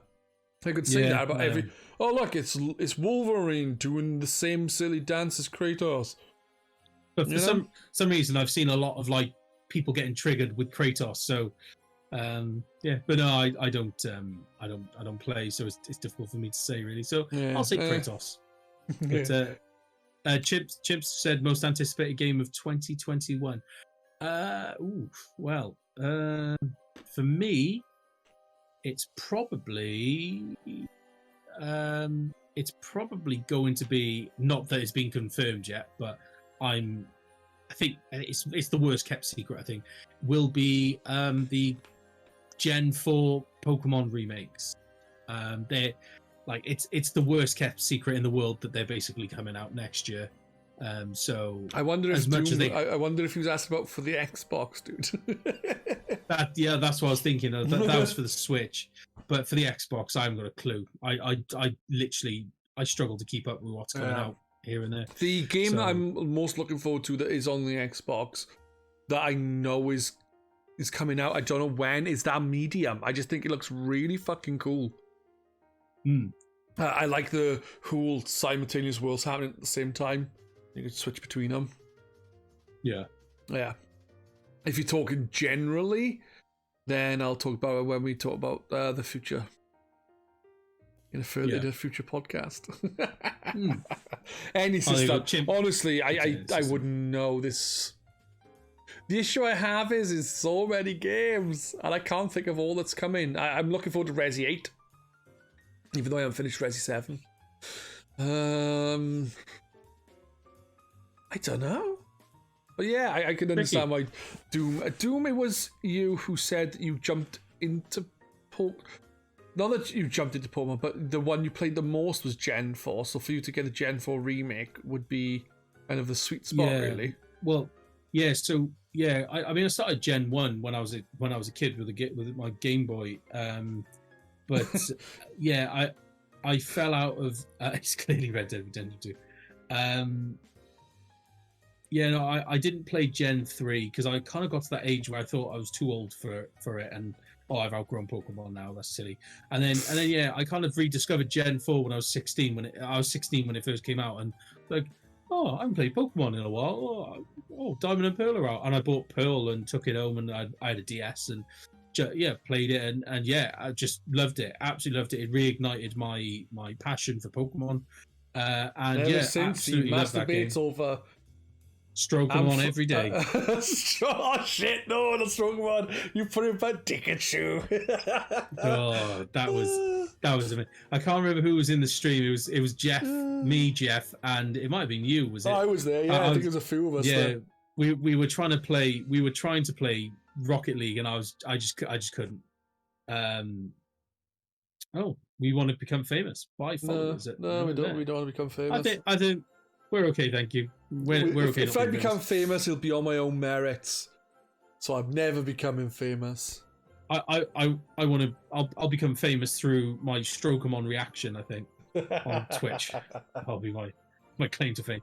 But no, that reignited the passion, and then they did the gold and silver remakes, which is part of Gen 4, which were fantastic. So yeah, I've got a lot of love for Gen 4.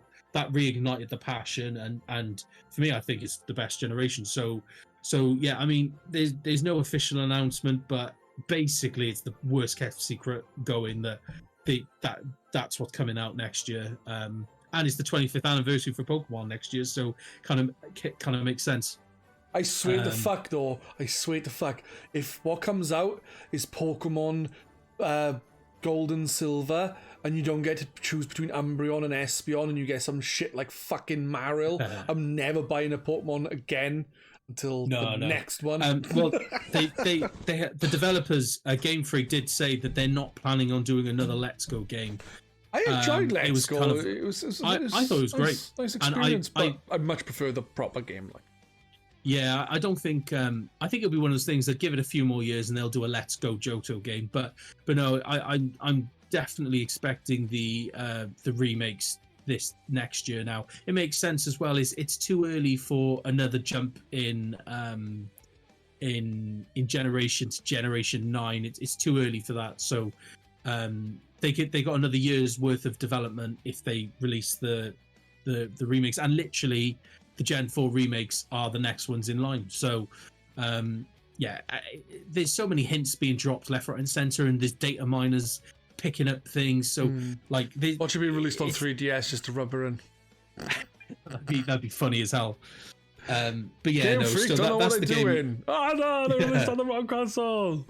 Yeah, but no, yeah. So for me, that's the game for me. That's fair enough. I do have to think about going now because it's getting late and the baby will be awake in a few hours. Yeah. No, I know the feeling. The kids will be up about 7. So there you go. Anywho, I've really enjoyed the chat tonight. It was a bit longer than the last one because obviously Doom didn't have to go for 10 o'clock poo. Yes, no. So yeah, thank you for everyone tuning in. It's been a pleasure. Hopefully we can get a specific like AME kind of podcast going at some point as well in the future, maybe next year. AMA within reason. I don't want people asking me questions that I asked Jeff on his stream with his AMA because, you know, they're quite rude questions. He's the one who puts AMA there, right? So I say stuff like, who's got the biggest dick between you and the other 2 people you're racing with? If you're gonna ask me anything, I'm gonna ask anything, right?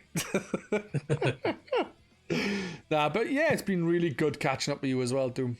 It's been fun, and I definitely like to do like a year in review, maybe in a couple of weeks' time. Yeah, I would like to do that. I would like to hopefully myself, yourself, and maybe 1 or 2 other people do a good year in review, and then maybe next year, like if we can get one next week, say a week today, that would be it, and then one maybe early January, just to discuss like what we hoping for. Also, another thing I wouldn't mind doing is this like soon. This the problem is it's going to be awkward to do it because if we did it next week, we'd have to do 2 next week, or we'd have to do 1 next week and then 1 the same week as Christmas. Be awkward, but the Game Awards are on Friday. Oh yeah. So I would like to talk about them again, and I think me and you've done that for the last 2 years, so hopefully we could do that again. We have.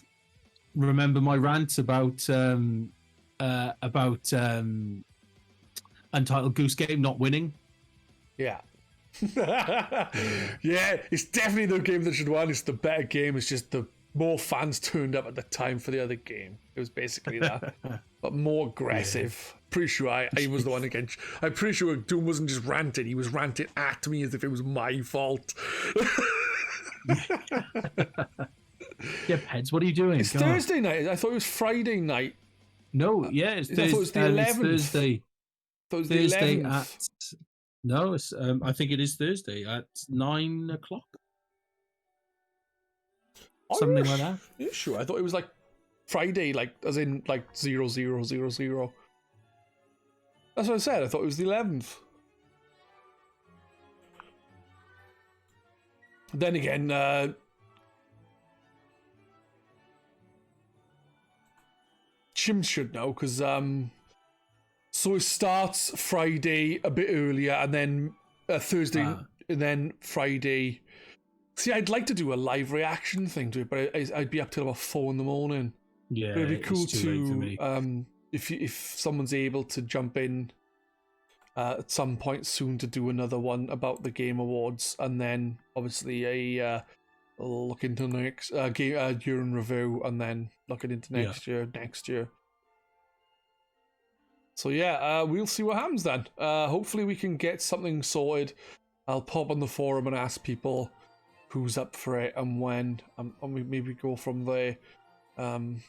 obviously people have got commitments and stuff, so I can't guarantee anything, but we'll try our best when we do. Yes, definitely. Yeah. And if any of you motherfuckers in the chat would like to take part, let me know. I've had conversations with many of you, either during streams or playing games online. You are all interesting people with your own points of view, and I would like you to share them with the 1 or 2 listeners we have. So there you go. Anyway, I think it's time we say goodbye now. And, yes. You know, I would raid some of what no one's on. So yeah, take care of yourself, guys. It's been nice speaking to you. I have been Pedz, and I have been with the Doom Spoon. Yeah, it's been a pleasure as always, and I look forward to doing this again soon. Same here. Take care, everyone. One thing I will add before we go is this is a podcast that was done live on Twitch. It is the GRcade Forums community channel, and if you go to GRcade, which is GRCADE, grcade.co.uk, you can come and check out the games forum. We talk about games and a variety of other things. It's not always games and stuff. That is exactly, yep, games and stuff. If you would like to come and check us out, pop in. I'm on there most of the time. Doom's on there. Matt's on there. I've reappeared recently. Yeah. Chimsaurus is in there. Cumberdanes. So many people. You barely, and so many people are on the forum who you'll see in chat or will be answering questions. So it's also an easy way to get in touch with us if you wanted to PM as a question for us to answer. I would love to have a section on you which is recorded before the podcast, or ask during the question where someone like 10 people PM me a lot of questions, and then I ask another person to join for that half hour, say Matt, and do like a Matt answers, and then he answers 10 questions for 30 minutes. I was trying to get Java to do it, but he refused. Everyone refuses. Anyway, goodbye everyone. Thank you so much. It's been a pleasure. You wonderful people. Hopefully we'll see you before Christmas. If not, Merry Christmas, and take care of yourselves. Goodbye. Love you. Bye.